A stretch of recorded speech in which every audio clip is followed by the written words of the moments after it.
Doctores, buenas noches. Buenas noches, ¿cómo están? Espero que se encuentren muy bien. Un gran saludo para ustedes. Saludo para quienes se están conectando también, para quienes nos están, entiendo, viendo a través de lo que viene a ser la plataforma digital de Cefocar. Un saludo para cada uno de ustedes, estimados doctores. El tema que nos toca abordar en sí en esta ocasión está relacionado a lo que son las investigaciones dentro de lo que es un delito que por lo general es cometido a través de organizaciones criminales, como viene a ser el delito de tráfico ilícito de drogas. Entonces, nuestro eje temático va a estar centrado fundamentalmente en ello, ¿no? En el análisis de lo que viene a ser este tipo penal, pero aparte de ello, de la utilización no de un tipo de investigación convencional o frecuente o común, sino que vamos a partir de la utilización de lo que vienen a ser técnicas especiales de investigación. Porque investigar un delito como tráfico ilícito de drogas, esto conlleva a primero saber que es muy posible que nos encontremos ante lo que viene a ser una organización criminal. Y como toda organización criminal, hay que ser también estratégicos para poder investigar.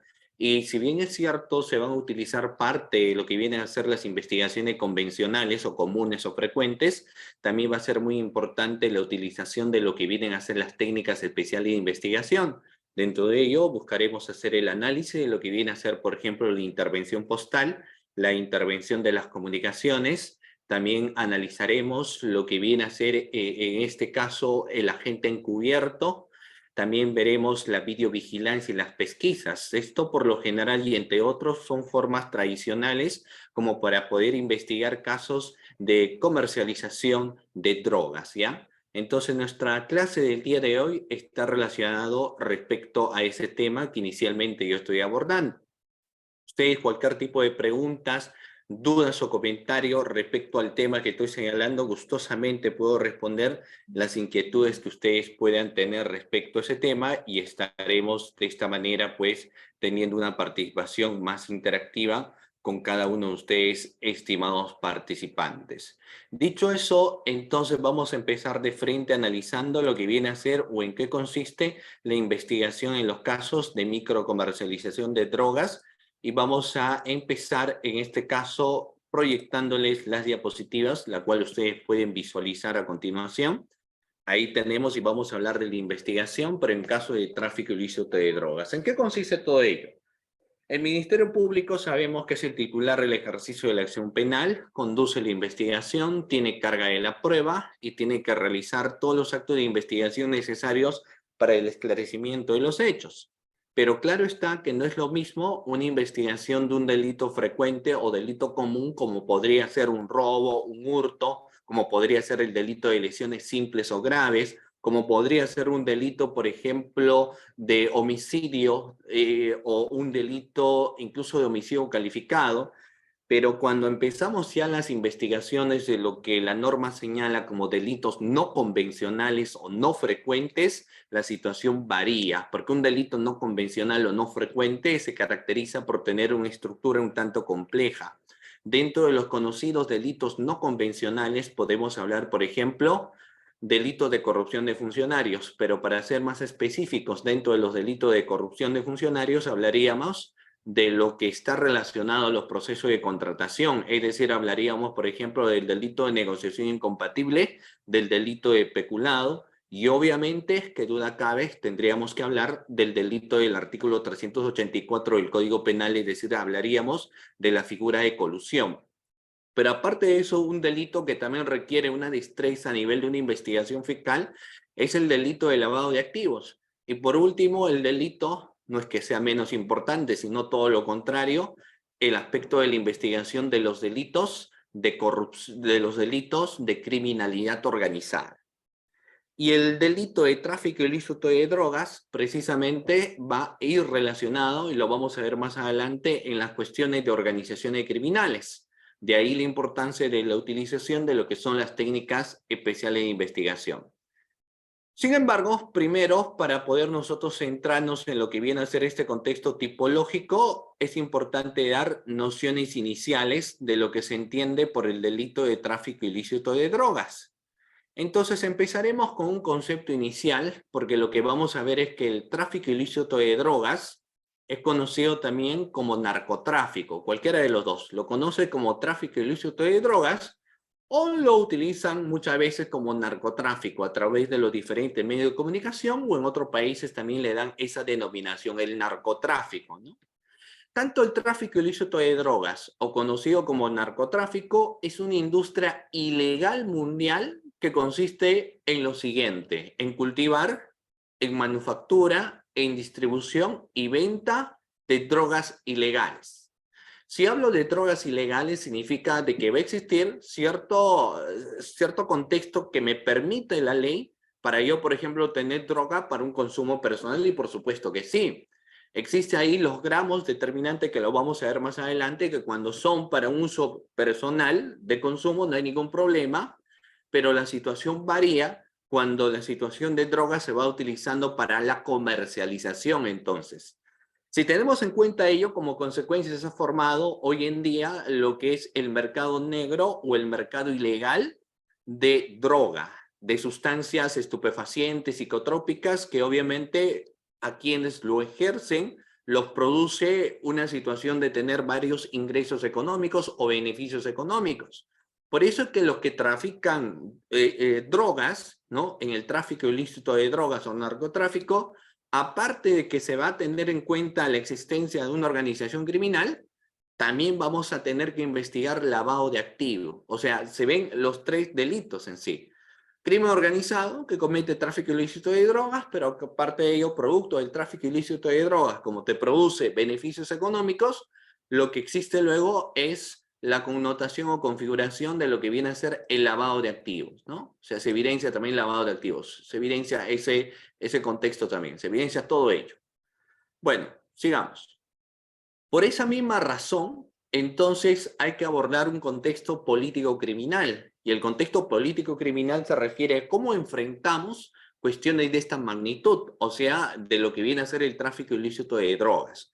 Entonces, esto genera una preocupación porque quienes trafican drogas atentan obviamente contra la población, atentan contra la seguridad nacional y a consecuencia del consumo de drogas también se da la configuración de otros delitos, como puede ser un sicariato, como pueden ser los homicidios violentos, entre otros. Entonces, por esa razón es que muchas de las naciones consideran el tráfico ilícito de drogas un problema muy serio, donde existe la imperiosa necesidad de enfrentar este tipo de situaciones. Dicho esto, hablemos de lo que viene a ser el objeto en análisis, es decir, de la droga. ¿Qué entenderemos por droga, doctores? Droga es un fármaco o medicamento, ¿no? Una droga, fármaco o medicamento es cualquier sustancia con capacidad de alterar el proceso biológico-químico de un organismo vivo con un propósito no nutricional. Son ejemplos de sus innumerables usos el alterar, por ejemplo, intencionalmente la conciencia de una persona para cometer un hecho delictuoso, ¿no? Entonces hay quienes, por ejemplo, cometen los delitos violentos, se les termina deteniendo y de ello, del análisis del dosaje que se le puede hacer, arroja que esta persona consume en droga, ¿no? ¿Por qué? Porque les han alterado el aspecto y de la conciencia. Eso no significa que sean inimputables, todo lo contrario, ingresa en la figura de lo que es el acto libre in causa, es decir, que se agrava su situación, ¿no? Entonces, también, pero hay que mencionar que el contexto de droga, muchos lo utilizan para combatir una enfermedad, también para aumentar la resistencia física o modificar la respuesta inmunológica. Sobre ello, por ejemplo, vemos de que genera alteraciones a nivel biológico y a nivel emocional. Y esto va generando situaciones de ventaja, por ejemplo, en el campo deportivo, de ahí que las grandes autoridades en el mundo del deporte prohíben que los grandes atletas puedan consumir droga, puedan consumir algún tipo de sustancia parecida que les pueda permitir tener ventaja. En el aspecto de los hechos delictuosos, la persona, por ejemplo, es ciertamente cobarde, ¿no? Para poder cometer un delito de robo, un delito de hurto, o cometer una violación. Entonces lo que hacen es inyectarse droga para que esto les dé valentía y cometan los hechos delictuosos. Por eso es que muchas de las naciones consideran que este tema de drogas engloba una gran problemática a nivel mundial. Respecto a ellos, por principio de legalidad, nosotros podemos ir a entablar lo que viene a ser la conceptualización de lo que es droga en el artículo 296. El artículo 296, estimados doctores, es lo que empieza siendo la definición de lo que va a venir a ser el delito de tráfico ilícito de drogas, y lo encontramos, claro está, en la sección 2, ¿no? Donde nos habla del tráfico ilícito de drogas. ¿Qué nos señala lo siguiente? Para empezar, el artículo 19 del decreto legislativo número 824 y 24 de abril de 1996 ha incorporado lo que viene a ser la definición jurídica de lo que es el delito de tráfico ilícito de drogas. Y respecto al artículo 296, vamos a tener muchos derivados. Tenemos, por ejemplo, el artículo 296A, tenemos el artículo 296B, el 296C, el 297, que ya nos empieza a hablar sobre las formas agravadas del tráfico ilícito de drogas. Luego tenemos ya en el artículo 298, que nos empieza hablando de la microcomercialización o microproducción de lo que son drogas. El artículo 299, que nos habla lo que al inicio yo les señalaba, el contexto de una posesión que una persona puede tener, pero que esta es no punible. Y así empezamos luego hablando muchos articulados más, porque esto sigue hasta el artículo 303b, donde nos habla, por ejemplo, de las formas agravadas del tráfico ilícito, ya en este caso, claro está, de migrantes, ¿ya? Dicho eso, entonces, estimados doctores, vamos a empezar analizando el tipo penal del artículo 226, que nos habla promoción o favorecimiento al tráfico ilícito de drogas, y otros nos señala. ¿Y qué nos engloba esta conceptualización inicial? Como ustedes pueden señalar, nos dice el que promueve, favorece o facilita. Aquí empezamos el análisis. Si podemos ver, entonces el artículo 296, doctores, es un tipo penal genérico, no es un tipo penal especial, porque tanto un varón o una mujer podrían ser autores del delito de tráfico ilícito de drogas. Lo que nos señala aquí es que esa predominación de lo que viene a ser él hace referencia al sujeto activo. Ahora, ese sujeto activo va a realizar en ese sentido 4 conductas iniciales que van a ser objeto de represión penal más adelante. ¿Y cuáles vienen a ser eso? La promoción, el favorecimiento o la facilitación. ¿Y qué entendemos por el aspecto de la promoción? O sea, ¿cómo uno puede promover lo que viene a ser una sustancia prohibida? El que promueve no es otra cosa que la persona que utiliza una especie de marketing para poder ofrecer la droga. Y en tiempos modernos, a través de la utilización hoy en día de los diferentes medios tecnológicos, de las redes sociales, entonces se dan de una forma realmente escandalosa lo que es el ofrecimiento de sustancias prohibidas, es decir, el ofrecimiento de lo que vienen a ser drogas. En muchos canales, ¿no? En muchos canales y en muchas páginas de internet se ofrecen las drogas del momento. Entonces, detrás de estas páginas está existiendo alguien que eminentemente lo va promoviendo, pero haciendo la utilización de medios tecnológicos.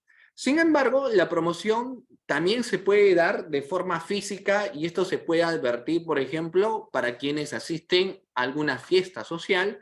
En el caso de los jóvenes, a la discoteca, entonces dentro de ahí está inquisitado que incluso podría ser un mismo miembro personal de la discoteca o del centro de diversión, donde se encarga de promover la droga, ¿no? Es decir, ingresan los jóvenes y dicen, por si acaso, ahora tenemos la droga del momento. Así que ustedes ya saben, el precio es tanto. Entonces empieza la promoción. Y eso es lo que está prohibido. Ahora, el que favorece o facilita es finalmente el que entrega, ¿no? O sea, el que sirve de gancho o el que sirve como un intermediario entre quien solicita el consumo de droga y entre quien, por ejemplo, en este caso promueve, ¿no? Fabrica, por ejemplo, la droga. Y tenemos a quien va a facilitar, que es el gancho mediador. Ahora, eso lo que hace es el consumo ilegal de drogas tóxicas, pero también pueden ser estupefacientes o sustancias psicotrópicas, ¿no? Tiene que realizarse algunos actos que son la fabricación o tráfico. Fabricación o tráfico nos señala. O sea, la elaboración de la droga o quien se va a encargar en este caso de ingresarlo al mercado. Entonces, vamos a ver en ese sentido algunas cuestiones importantes. Vamos a ver, miren. El segundo párrafo de este mismo artículo 296 luego nos dice, el que promueve, produce, acopie o comercialice materias primas o insumos para ser destinados a la elaboración ilegal de drogas en cualquiera de sus etapas de maceración, procesamiento o elaboración, yo promuevo, facilito, financie dichos actos. Entonces aquí en este segundo párrafo lo que vemos es que la droga se va a tener que elaborar y esa elaboración necesita de materiales, necesita de insumos, necesita quien aporte los materiales. Claro está que el que va a hacer o el que va a promover, ¿no?, lo que son las materias primas o insumos, en ese caso en particular, tiene que saber que lo que está ofreciendo tiene que ser destinado para lo que viene a ser la fabricación, pues, de las drogas. Si alguien ofrece sus productos, ofrece sus insumos, ofrece sus materias primas, pero no sabía, por ejemplo, de que a quien ofrecía se iba a encargar de la elaboración de la elaboración de la droga, no encontraremos, pues, en ese caso, responsabilidad penal, ¿no? No encontraremos responsabilidad penal. Luego de eso nos dice el tercer párrafo, el que introduce al país, produce, acopia, provee, comercializa o transporta, ¿no? Ya quien ingresa al país, y hoy en día, por ejemplo, se conoce a lo que son los famosos bourrier, ¿no? Entonces, fíjense ustedes, doctores, aquí eso nos señala el articulado 296, lo que vamos a tener en cuenta aquí es que existe participación en conjunto. Y si existe participación en conjunto, y ahí yo les voy a trasladar la pregunta a continuación a ustedes, doctores. Si hablamos de una participación en conjunto, como ustedes pueden ver, porque estamos teniendo a quien promueve, a quien favorece, a quienes sirven de personas como quienes ofrecen materias primas o insumos, luego tenemos quienes ingresan al país la droga, luego se va a tener a quien recibe también la droga. Entonces, lo que podemos darnos cuenta es que tenemos una pluralidad de participantes, ¿no? Existen varias personas que están participando. Entonces, el contexto es, ¿eso qué significaría? De que nos encontramos ante un delito cuya consumación es un concepto genérico, o es que nos encontraríamos, por ejemplo, ante la posible existencia de una banda o una organización criminal que se dedica, por ejemplo, al tráfico ilícito de drogas. ¿Qué podríamos ver inicialmente en base, doctores, a lo que hemos hecho esa narración del artículo 296? Podría ser banda delictiva que se dedica a la microcomercia o al tráfico ilícito de drogas, o estaríamos hablando, doctores, de una organización criminal que se dedica al tráfico ilícito de drogas. Como hemos visto, estos tres párrafos del artículo 296 me señala diferentes comportamientos, ¿no? Me señala diferentes conductas. No es una sola conducta como suele suceder en muchos delitos, sino que, por ejemplo, incluso, reiteramos, vemos a la persona que promueve, a quien favorece, a quien facilita, luego a quien posee droga, luego a quien introduce, por ejemplo, en el país la droga, a quienes se van a encargar de la comercialización de materias primas o insumos. Entonces lo que estamos teniendo es una pluralidad de agentes, y esta pluralidad de agentes, por cuestiones ya reales en la actualidad, no forman parte, pues, de una banda delictiva que se dedica a la comercialización de drogas, sino que nos encontramos ante organizaciones criminales que se dedican a microcomercializar drogas, ¿ya? Muy bien. Ahora, bueno, desmenuzando un poco el tipo penal, nos empieza hablando del sujeto activo. Nos encontramos ante ese caso, doctores, ante un delito que es un delito común, no es un tipo penal especial, no es un tipo penal de resultado, es un tipo penal de peligro o de mera actividad, el tipo penal del tráfico ilícito de drogas. ¿Quién es el sujeto pasivo? ¿Quién es la persona agraviada en el caso del tráfico ilícito de drogas? Es el titular del interés tutelado o puesto en peligro por el agente. En este caso, el sujeto pasivo está conformado por las colectividades de individuos, por la sociedad en su conjunto. Cuando hablamos de sociedad, no se debe pensar que es la comprendida únicamente dentro de los límites del territorio del país, sino que puede permanecer a cualquier nación y sobre todo en estos casos hoy en día, en el sentido de que el tráfico ilícito de drogas ha pasado fronteras, ¿no? Ha pasado fronteras, ¿no? Muy bien, la doctora Sarita ahí tenemos, es una organización criminal con una actuación concatenada y de larga data en busca de beneficio. Por supuesto que sí, ¿no? Como hemos visto, el mismo componente en estructura del artículo 226 nos habla varios roles, y esos varios roles en una primera apuesta nos evidencia que nos encontramos ante una organización criminal. Claro que está, y luego lo voy a explicar más adelante, producto de las técnicas especiales de investigación, nosotros vamos a poder ver cómo es que está compuesta la organización criminal y cómo podemos buscar desarticular también dicha organización. Estamos en primer momento dando algunos contextos de forma genérica de lo que viene a ser el tráfico ilícito de drogas. Entonces hemos dicho, el sujeto pasivo viene a ser la colectividad individual, viene a ser la sociedad. Pero aparte de eso, no solamente de un país, sino como ya esto ha traspasado fronteras, también hablamos de otros países, ¿ya? Muy bien. ¿Qué es la acción? La acción descrita en el artículo 226 se refiere a aquellos actos de fabricar, de traficar o el mero acto de poseer con estos fines. Entonces, la acción prevista en el artículo 226, sin embargo, posee una estructura compleja, se trata de una disposición en la que se articulan varias conductas dentro de un unitario comportamiento típico. Las diversas conductas que han sido descritas en este articulado son partes de un proceso tendente a causar daño en la salud de las personas, ¿no? Allí radica la razón de que exista un solo delito, aunque se realicen dos o más acciones distintas, pero obviamente eso ya engloba el contexto de la pluralidad de agentes. El bien jurídico tutelado en el caso del tráfico ilícito de drogas. Pregunta a la clase, ¿cuál es el bien jurídico tutelado, doctores, en el tráfico ilícito de drogas? Pregunta, somos hasta el momento 68 participantes. La pregunta es saber también el bien jurídico tutelado a efectos de ver cómo es que el derecho penal le va a dar cierta protección. Si yo inicialmente mencionaba, doctores, que cuando uno consume, por ejemplo, droga, se modifica el aspecto biológico de la persona y el aspecto cognitivo también. Entonces, eso acarrea de que puedan cometer más hechos delictuosos.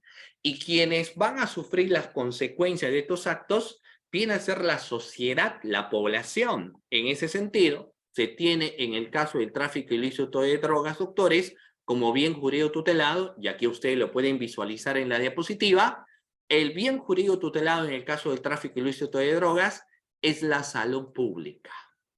O sea, no es solamente aquellos tipos penales, por ejemplo, que cuando uno habla de salud pública, hace referencia, digamos, a la propagación de enfermedad peligrosa contagiosa, el incumplimiento de medidas sanitarias. No, no solamente ellos tienen el bien jurídico tutelado de la salud pública, sino que en el caso del tráfico ilícito de drogas sucede exactamente lo mismo. ¿Cuál es el tipo subjetivo, doctores, del tráfico ilícito de drogas? Será la actuación de quien trafica drogas. ¿Es una actuación de dolo o es una actuación de culpa, doctores? ¿Qué opinan? ¿Es un comportamiento que se da por dolo o es un comportamiento que se puede dar por culpa? Es decir, yo puedo decir que podemos tener imputados en el delito de tráfico ilícito de drogas porque el comportamiento fue culposo. ¿O es que podemos tener los dos? Dolo, ¿cierto? Tenemos en este caso el comportamiento doloso, el comportamiento que sea doloso. Pero yo les pregunto, ¿podría existir culpa o necesariamente habría dolo? Si yo soy estricto en el estudio de la norma del artículo 296, obviamente yo diré que este es un tipo penal que se va a dar netamente por dolo, porque cuando el legislador va generando tipos penales que se dan por culpa, en su propia redacción señala culpa. Por ejemplo, el homicidio culposo. En el homicidio culposo nos señala el que por culpa ocasiona la muerte de una persona. O en el caso del artículo 387, que nos habla del peculado culposo, el que por culpa permite que otra persona se apropie o utilice caudales o efectos, ¿no? Que han estado bajo su percepción, administración o custodia. Y el delito de tráfico ilícito de drogas, no solo el 296, sino los otros más, nos señalan que es un tipo penal que se da por dolo. Pero ahí, ¿qué pasaría en este contexto, doctores? Este siguiente caso que yo les voy a comentar. ¿Qué podría pasar en este caso, doctores? Fíjense, el famoso caso del taxista, que muchas veces es involucrado por formar parte de una organización criminal que se dedica a traficar droga. Tenemos un taxista que para empezar cumple un rol. El rol que tiene el taxista es llevar personas de un lugar a otro lugar. Es el rol que tiene el taxista. Y quienes microcomercializan o comercializan, en este caso droga, miren, comercializan droga, pues tienen una conducta dolosa y forman parte de una organización criminal. Les voy a contar el siguiente caso, brevemente, y ustedes me van a decir si se entendieron y voy a lanzar algunas preguntas. Miren, el caso es el siguiente. Una señorita, esta señorita se llama Pamela. Pamela conoce en la fiesta conoce Pamela a Ricardo, que es un joven que viene de un país europeo, pero que habla español. No, Pamela en esa noche queda prendado de él y casi a los 2 días ya empiezan la convivencia. Este chico de Estados Unidos le dice, o este chico de Europa le dice, yo soy empresario. Yo me dedico a enviar muchos productos, no solamente acá en el Perú internamente, sino también a exportarlo a varios países del mundo. Y estoy viniendo por un tiempo aquí para con unos amigos, que él lo llama socios, estoy viniendo aquí con unos socios para que el negocio que nosotros tengamos vaya creciendo. Somos bien organizados. Entonces resulta pues que ella está con él, ¿no? Le cuenta, ¿y qué comercializas? Comercializamos cosas, productos, comercializamos relojes, comercializamos por ahí correas, todo ello que nos piden, ¿no? Pero que son de muy buena marca. Bueno, entonces la señorita confía en lo que le están diciendo. Y resulta que un día pues le dice, acompáñame, vamos a ir al aeropuerto porque voy a dejar a una joven una bolsita y ella es la que, este producto que llevamos nosotros, se va a encargar pues de llevarla a otros países. Y cuando se va, ingresan a un taxi y el taxista pues es una persona que es bastante habladora, así que empieza a hablar con ellos, ¿no? A qué se dedican, qué es lo que hacen, y él le dice, bueno, yo me dedico, aquí estoy con mi novia y yo me dedico pues acá a hacer empresa, exporto productos. Ah, perfecto. Y todas las mañanas, cada 2 días, yo de mi casa salgo a las 6 de la mañana y tengo que ir y llegar al aeropuerto en 1 hora y luego regreso y voy a la casa de un amigo y recojo también unos productos.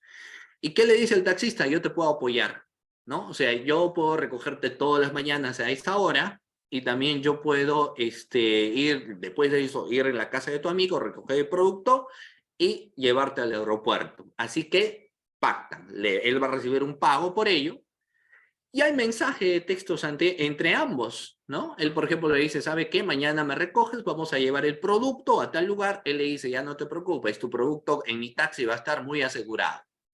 Hay llamadas que realiza incluso su amigo, hay llamadas y hay incluso llamadas porque a su novia le dice, ¿sabes qué? Tú coordina con el taxista, ¿no? Entonces, la policía, juntamente con el trabajo de la fiscalía, ya habían realizado sus indagaciones iniciales y dicen, vamos a dar el gran golpe. Y resulta que un día, un viernes 13, pues salen, ¿no? Aquí en el taxi, la novia, el que llevaba la sustancia prohibida, y había una señorita que les esperaba ahí, quien era lo que se llama el largo jurídico, o el largo popular, la burrier, que se iba a encargar de llevar la droga, ¿no? Entonces van a ese lugar, pero antes de llegar al aeropuerto les interviene la policía, y les detiene a todos. Obviamente nosotros diremos, miren lo que les voy a decir, que el joven de Europa que llegó, él sabía que traficaba droga. Pero la pregunta es, ¿su pareja es responsable? ¿El conductor es responsable o no? Puede ser que hubo culpa, hubo negligencia, Mire, partamos del taxista, ¿no? Si así como yo les he contado, existe la figura que seguramente ustedes lo han escuchado, que es la prohibición de regreso. En el caso de la prohibición de regreso nos habla de los roles. El taxista cumple un rol, ¿cierto? Su rol es de llevar personas. El taxista no va preguntando a ver qué está en tu maleta, qué es lo que tienes en tu bolsa, qué es lo que tienes en tu otra bolsa, no, sino que va cumpliendo roles, ¿no? Y su rol es de taxista y por lo que lleva en el pago. Sin embargo, fíjense ustedes que en este caso en particular el taxista decide hacerle un servicio a él. Porque como él le dice, yo soy empresario, me dedico a hacer varias cosas, das tu número y llamamos. Y conversamos. Entonces encuentran vinculaciones de llamadas, encuentran mensajes de texto. Yo les pregunto, ¿y cómo desvirtúas eso?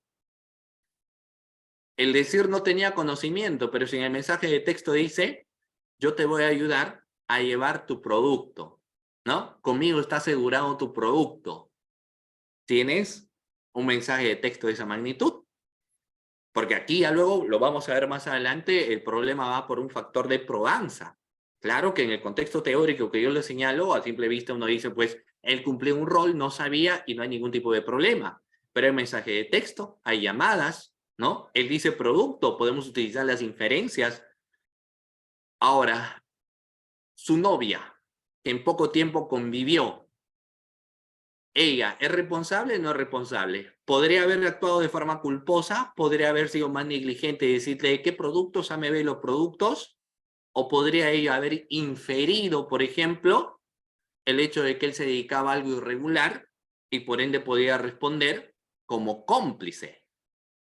Podía responder como cómplice, ¿no? Tengo, me parece, a Juan, ¿sí? Juan levantó la mano, si le podemos activar el audio. Sí, doctor, muy buenas noches. Buenas noches. Con relación al ejemplo que usted expone respecto al taxista, evidentemente habría una conducta neutral, ¿no? Ujú, Eh, en el supuesto de la provisión de regreso, ujú, dado que si bien él transportó a la persona y por ende al producto, pero él desconocía de qué se trataba el producto. Los mensajes que podría haber hecho recibido o coordinado, ¿no? Tampoco de manera objetiva acreditan que él tenía conocimiento del contenido ujú, o qué cosa era el producto.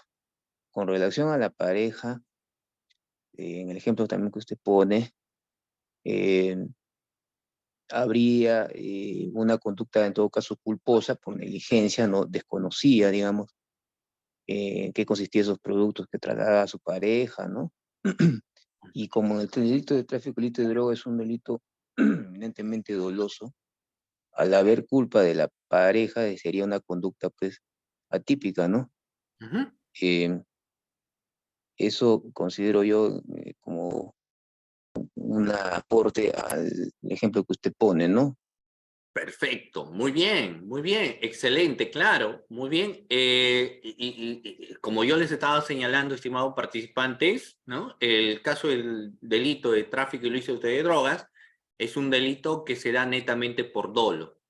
Entonces, en el mejor de los casos podríamos decir que han sido negligentes, ¿no? Pero analizamos la siguiente situación. ¿Qué es lo que pasa? Hay mensaje de texto, claro está, y la fiscalía, como ustedes saben, en una labor de investigación hay que solicitar también los antecedentes, y el taxista tenía antecedentes. O sea, ahora se dedicaba a ser taxista, pero en su momento había incluso estado en la cárcel por un delito de robo hace un tiempo atrás. O sea, si bien es cierto, ya había cumplido su condena y todo lo demás, pero figuraba esto como antecedente.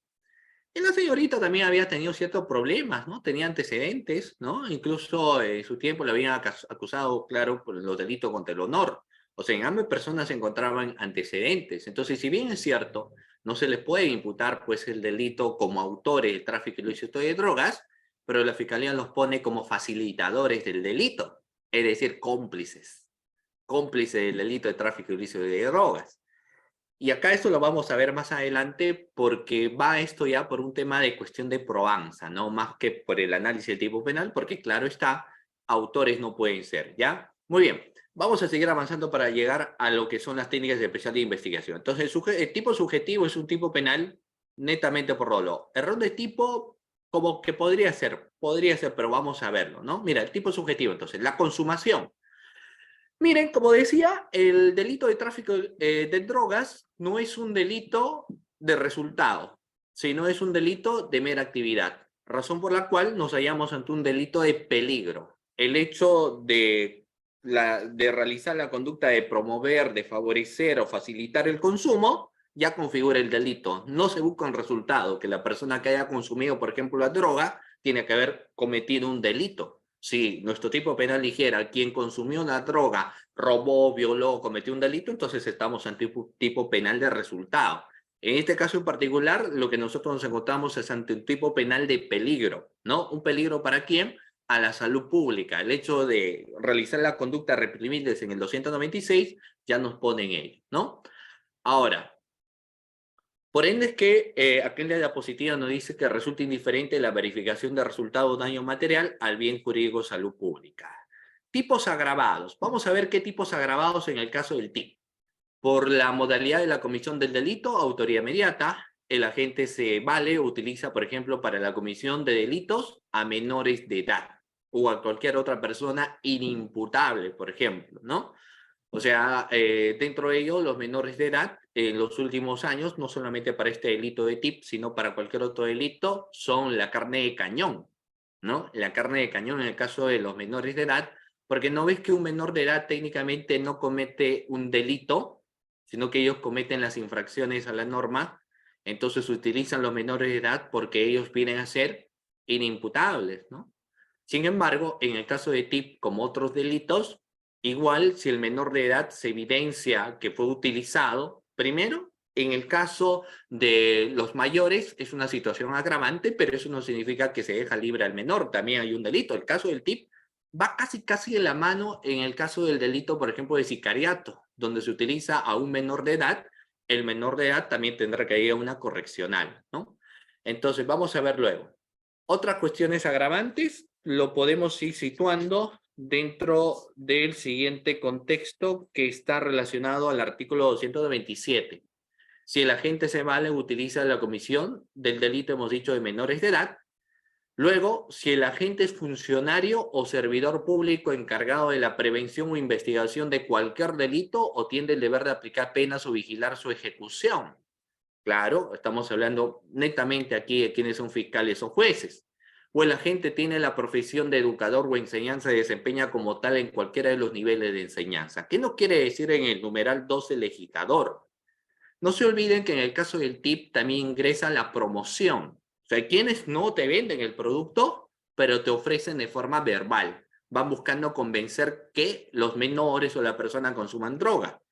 Y los lugares educativos son fuentes donde uno encuentra una gran cantidad de personas que pueden ser los potenciales compradores. Y ante ellos, por ejemplo, se empieza la difusión del consumo de droga. Por eso que el artículo 227 del Código Penal nos dice, si es que se trata de un profesor, de un educador o cualquier persona que desempeñe una función parecida, entonces lo que vamos a ver ahí es que va a ser una situación agravante, ¿no? Se han dado casos donde en algunos lugares quienes promueven enseñanza, dentro de ellos hablaban de lo que es la droga, pero no es que hablaban sobre respecto a un contexto de conceptualización, sino que lo que empezaban era a narrar o a señalar lo que las drogas modernas, qué beneficios tienen cuando ellos consumen y dónde lo pueden adquirir, ¿no? Entonces la situación variaba. ¿Cuándo más es una situación agravante? Cuando el agente es médico, farmacéutico, químico, odontólogo o ejerce una profesión sanitaria. Entonces, es agravante. Si el hecho es cometido en el interior o inmediaciones de un establecimiento de enseñanza, es agravante. Si el agente se vale o utiliza la comisión de un delito menores de edad, es agravante. Si el agente es autoridad pública, es agravante, ¿no?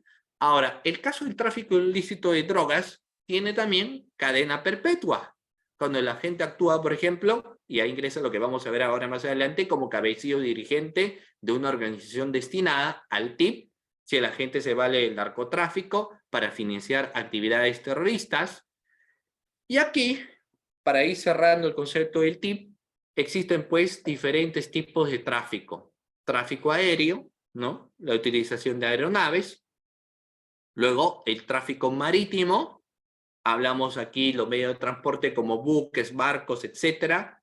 Y también hablamos del tráfico terrestre. ¿Ok, doctores? Entonces, si tenemos ese gran problema existente, vamos a ver ahora qué podemos hacer. Ahora, algo bastante importante, porque lo que estamos haciendo esta noche es el análisis del artículo 226.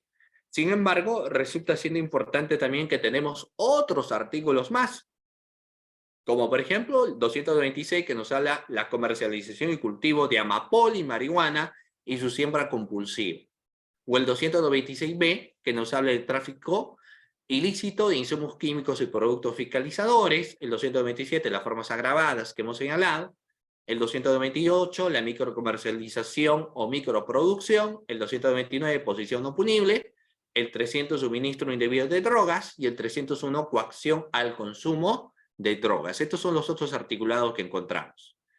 ¿Existe jurisprudencia? Sí. Doctores, les voy a mostrar alguna jurisprudencia importante. Por ejemplo, la casación 126-2012 Cajamarca. ¿Ya? ¿Qué nos señala esta casación 126-2012 Cajamarca? Nos dice que para la configuración del TIM o de dicha agravante no solo se requiere que el imputado tenga la condición de educador, sino que su accionar delictivo sea verificado en el contexto y aprovechando el ejercicio de su condición de tal. Es decir, si tenemos a un profesor que forma parte de una organización criminal que se dedica al tráfico ilícito de drogas, pero él no promueve ejerciendo su calidad de docente, a él no le podemos imputar una situación de agravante. Pero él es profesor, sí, pero acá no nos habla que porque tú seas profesor, sino que tú, aprovechando tu condición de profesor, empiezas a promover el consumo del tráfico ilícito de drogas. Luego tenemos un expediente bastante interesante que es el 281-2008, ¿no? -0, 5001 JR-P04, donde nos dice tráfico ilícito de drogas. Convivir en el inmueble donde ser procesado la droga no involucra necesariamente con el delito. O sea, ¿qué pasaría? Miren, y acá les voy a poner otro ejemplo y me van a ver si habría o no habría delito, ¿ya? Hoy en día muchas personas no viven en un domicilio de su propiedad, sino viven arrendados. Entonces, hay muchas personas que te venden la casa y de 4 pisos y te dicen, bueno, tenemos aquí un espacio de un mini departamento en el 4º piso. Así que tú pagas todo eso, estás viviendo en el 4º piso.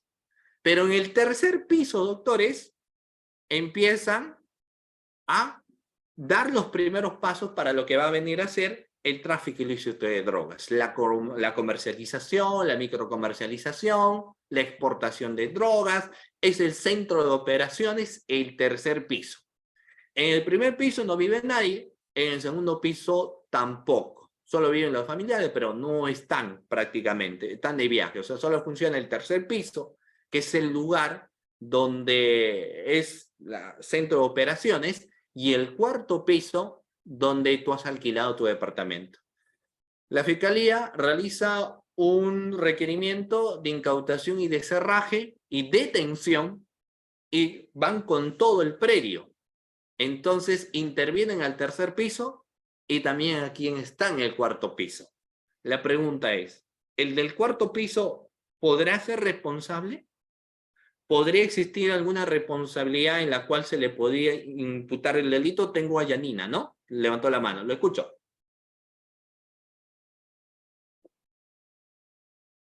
A ver, la doctora Yanina me parece que levantó la mano, ¿sí? Sí, buenas noches, doctor.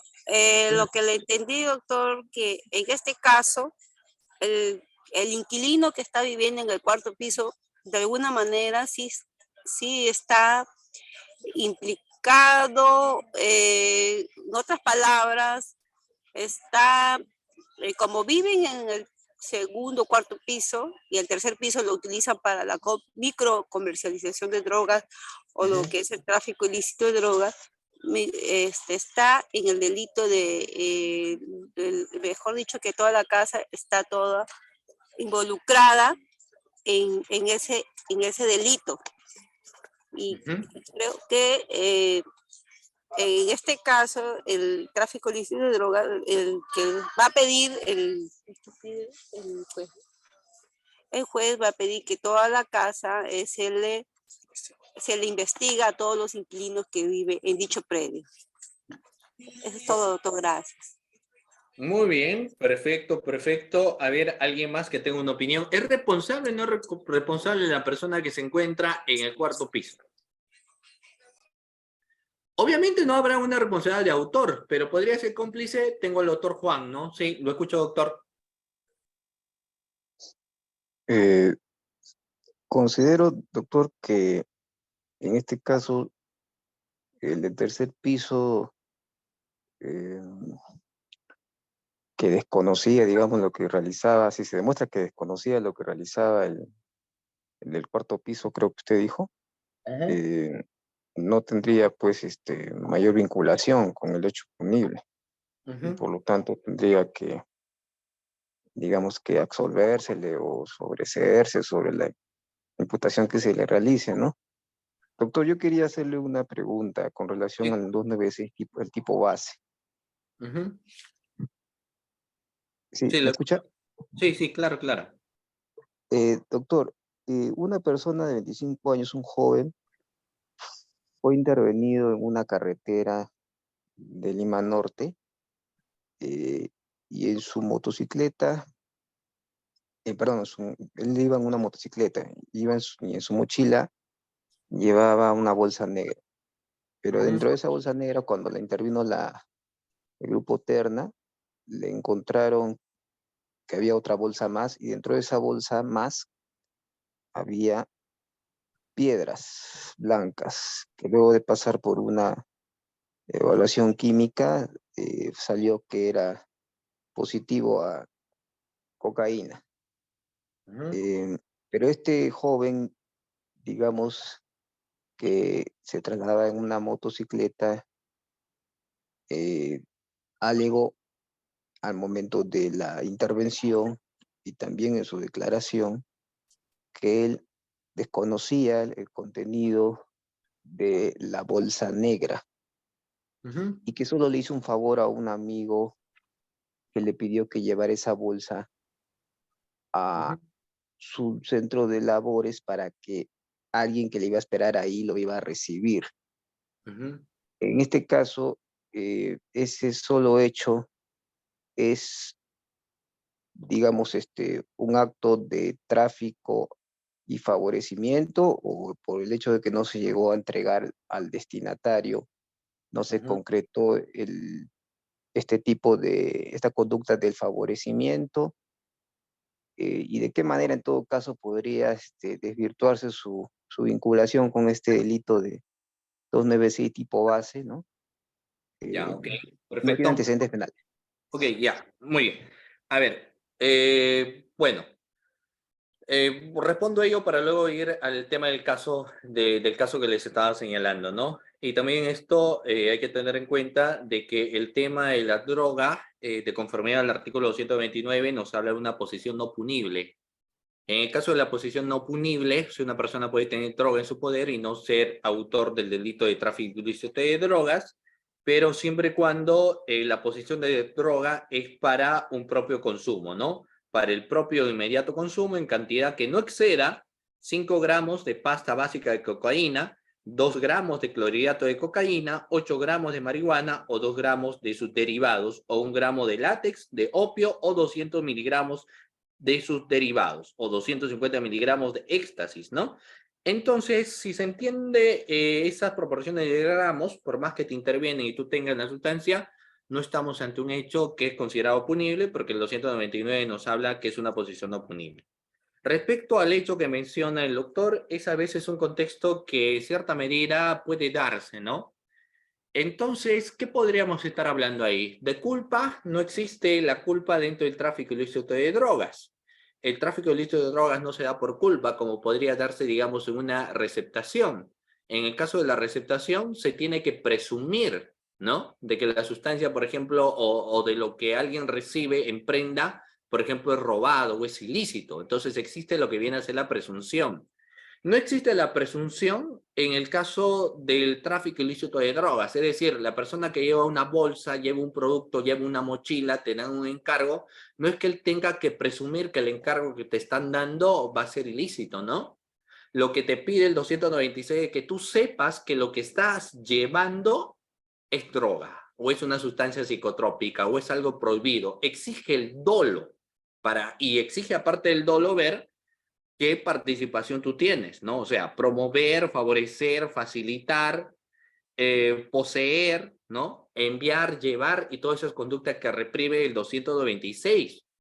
Entonces, en este caso en particular, hay que deslindar a través de una investigación la existencia de vinculación. Naturalmente, vamos a ver que en y eso es lo que vamos a ver ahorita, mira, más adelante, se hacen técnicas especiales de investigación, por eso le voy a decir. Si la Fiscalía, entiendo, siempre va a hacer trabajo de investigación. Si encuentra, por ejemplo, llamadas, mensajes en texto con parte de lo que es una organización delictiva que se dedica al tráfico ilícito de drogas, por más que él diga yo no sabía, se le imputará un tema de autoría por reglas de la lógica, más y de la experiencia y prueba indiciaria, porque estamos encontrando vinculación que él tiene con personas que forman parte de una organización delictiva. Diferente va a ser el caso si él, por ejemplo, no tenía ningún tipo de comunicación. Hay que ver con quién le envió, qué tipo de vinculación tiene con él, cuánta amistad tiene, a quién entregaba, si él conocía, no conocía, por qué lo hizo, qué llevó. O sea, se tienen que analizar esos factores para ver si él forma parte o no forma parte como autor de este hecho delictivo. Si no forma parte, luego entonces estaríamos hablando de una posible complicidad.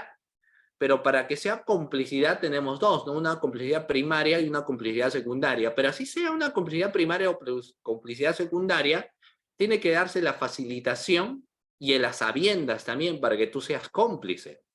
Si tú, por ejemplo, vas a la esquina y compras un cuchillo, el vendedor de cuchillo no te va a preguntar para qué quieres el cuchillo, ¿no? Entonces tú llevas un producto que no sabías y te dijeron te van a dar un pago, lleva esta mochila, porque hay que ver también qué estás llevando, qué te dijo llevar, entonces no habría delito. Sin embargo, existe otra posición que menciona deben existir, sobre todo en determinados delitos, ciertos roles de autoprotección, y ahí vamos a colindar con el debate. O sea, quienes sostienen la existencia de una autoprotección te dicen de que uno tiene que ser cuidadoso, ¿no? O sea, tú no puedes recibir, o alguien viene, por ejemplo, te puede decir, mira, agárrame esta arma, ¿no? Tú no vas a agarrar el arma, y menos si alguien que tú no conoces. O si alguien viene y te dice, ¿sabes qué? Déjame cuidar tu casa. Ya, cuida mi casa. Entonces, tiene que haber deberes de autoprotección. En este caso, habría que ver si esta persona infringió esos deberes de protección o quizás confió en alguien que era un amigo suyo, un familiar suyo o alguien suyo que le dijo, pues envía esto y por esa confianza realizó, ¿no? Entonces, se tendría que ver eso también, ¿ya? Muy bien. En el otro caso, doctores, que yo les señalaba, claro está que esto va relacionado con este expediente de 281-2008. No importa que la persona viva en el mismo predio, si tú no sabías que en el tercer piso se dedicaban, por ejemplo, a la comercialización de drogas, no sabías absolutamente nada, tú alquilaste ese lugar, tú no eres responsable, ni aquí ni en otro país. Pero si tú sabías, no participaste, entonces cometerás un delito que es una omisión de comunicar a la autoridad, etcétera, ¿no? Una omisión, que ahí sí es una conducta delictiva con menor pena, pero finalmente es una conducta delictiva también, ¿ya? Muy bien. Dicho esto, doctores, vamos a ver aquí. Este es un recurso de unilidad también. Ahora vamos a ver esto, doctores, porque esta noche nos toca hablar sobre lo que son las técnicas especiales de investigación. Doctores, ¿han escuchado hablar de las técnicas especiales de investigación? Porque para casos de TIP no es un tipo de investigación convencional. Ahora, con esto no quiero decir que no se utiliza investigaciones convencionales. También se utiliza investigaciones convencionales, pero es más frecuente la utilización de técnicas especiales de investigación. Doctores, pregunta a la clase, ¿qué técnicas especiales de investigación conocemos? A ver, ¿de qué técnica especial de investigación habremos escuchado hablar, doctores? Fíjense ustedes que una técnica especial de investigación no es una investigación tradicional como podría ser solicitar documentos a una institución, tomar declaraciones a una persona, hacer visitas inopinadas, hacer deserraje de incautaciones, hacer requerimiento de levantamiento bancario, requerimiento de levantamiento de las comunicaciones. ¿Esos son formas de investigar? Por supuesto que sí, pero se las conoce como formas de investigar convencional o frecuentes. Acá lo que estamos ante un caso de la utilización de técnicas especiales de investigación. ¿Y por qué se utiliza? Precisamente porque nos enfrentamos a un caso que revierte complejidad. ¿Y por qué revierte complejidad? Porque se trata de organizaciones delictivas, y una organización delictiva o una organización criminal tiene una estructura, y a veces el problema es en conocer cómo es la estructura. Sabemos de la existencia de la organización delictiva, pero queremos saber el componente de la organización. Quizá ya ha pasado fronteras, no sabemos cuántos integrantes tiene. Entonces, para ello uno tiene que hacer uso necesariamente de las técnicas especiales de investigación, ¿ya? Muy bien. Vamos en esta noche, doctores, tratar de abordar todas las técnicas especiales de investigación posibles.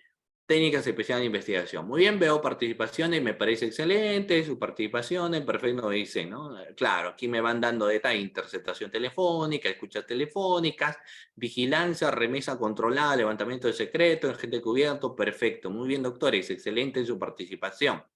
Vamos a empezar entonces con las técnicas especiales de investigación. Mire, si yo hablo de técnicas especiales de investigación, hay una justificación. No siempre, si yo investigo, doctores, un caso de violencia contra la mujer y los integrantes del grupo familiar, ¿amerita hacer uso de una técnica especial de investigación? ¿Qué opinan? Violencia contra la mujer. ¿Puedo hacer uso de una técnica especial de investigación? ¿O no es necesario porque tengo las investigaciones tradicionales? No es necesario hacer una técnica especial de investigación. Si hablo de un hurto, si hablo de lesiones simples, de lesiones graves, no es necesario hacer uso de una técnica especial de investigación. Incluso si yo hablo de un delito de corrupción de funcionario, como podría ser, por ejemplo, la figura del cohecho, de concusión, no es necesario que yo haga uso de la técnica especial de investigación.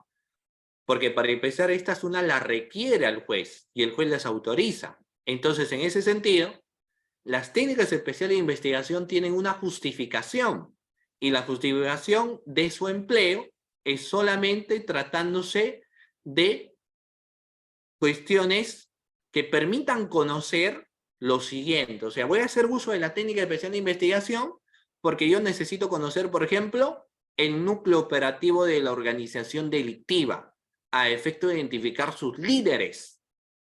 Porque si yo tengo identificado a quiénes son los autores, ya no es necesario que yo haga uso de una técnica especial de investigación.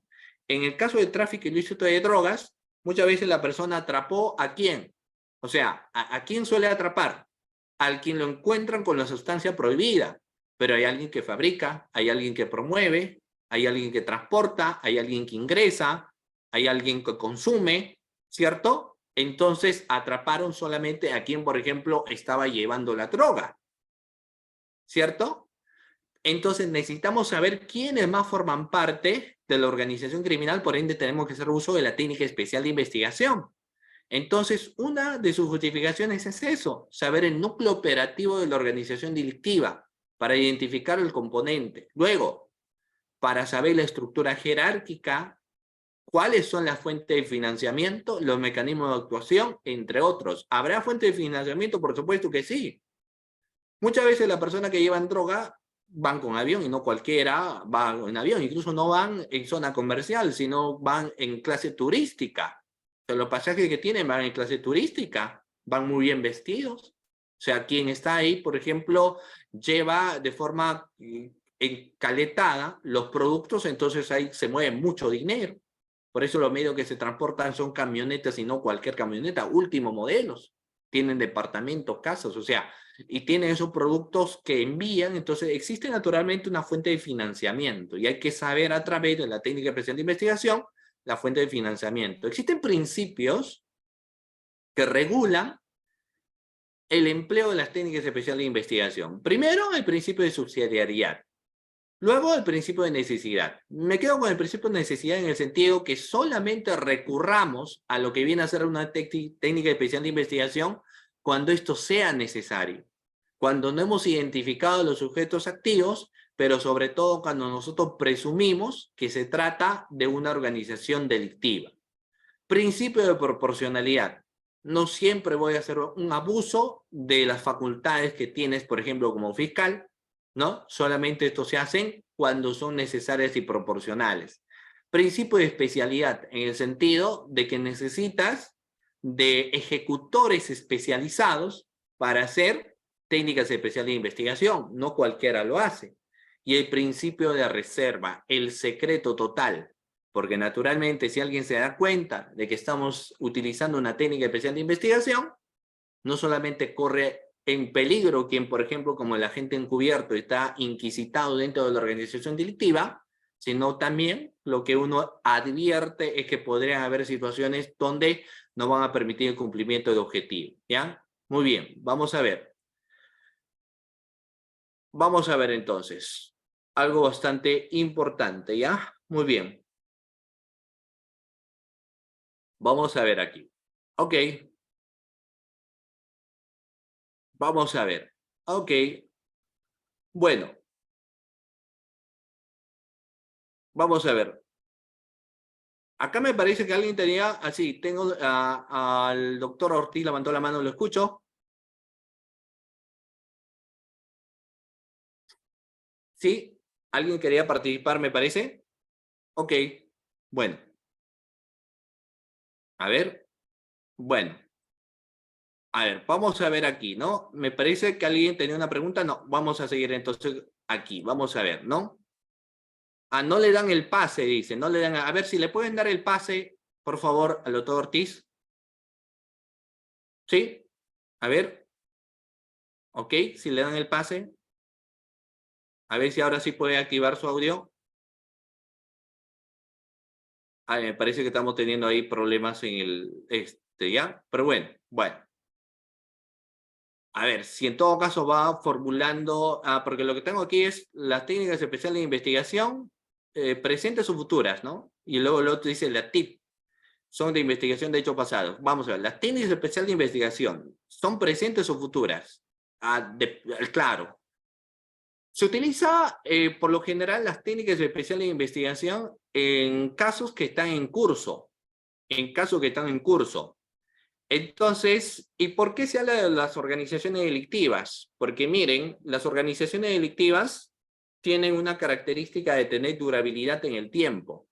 ¿Cierto? Tienen durabilidad en el tiempo. Entonces, obviamente, si yo hablo del tráfico ilícito de drogas, es una organización delictiva que trafica todos los días, que trafica cada mes, ¿no? Entonces, en ese sentido, ya hay hechos delictivos que obviamente ya se han consumado, ya hay venta, ya hay promociones y todo eso, pero eso tiene una línea de tiempo que se sigue dando. En ese sentido, uno empieza con los estudios iniciales, como podría ser la videovigilancia, y luego pasar a lo que va a venir a ser las técnicas especiales de investigación. Las técnicas especiales de investigación lo hacemos en hechos de organizaciones delictivas. ¿Por qué? Porque de esta manera nos permiten saber lo que son o las personas que forman parte de lo que es la organización delictiva, ¿no? Por eso es que se utiliza. Ahora, ¿qué pasaría en investigaciones pasadas? En investigaciones pasadas, ¿podría hacer uso de una técnica especial de investigación? Bueno, en ese caso, vamos a tener otra forma de investigar que no están relacionadas a lo que son técnicas especiales, sino que, por ejemplo, uno utiliza lo que son las formas convencionales para investigar, como podría ser en este caso, en vez de una interceptación de las comunicaciones, podría tener un levantamiento del secreto de las comunicaciones. Si ya es una organización que ha cometido un hecho delictuoso, entonces puede ser que es una organización que en realidad formaba parte de una banda delictiva, no de una organización criminal, que ahora ya cada quien se fue por su lado. Entonces lo que voy a hacer es posiblemente el uso de colaboradores eficaces, ¿no?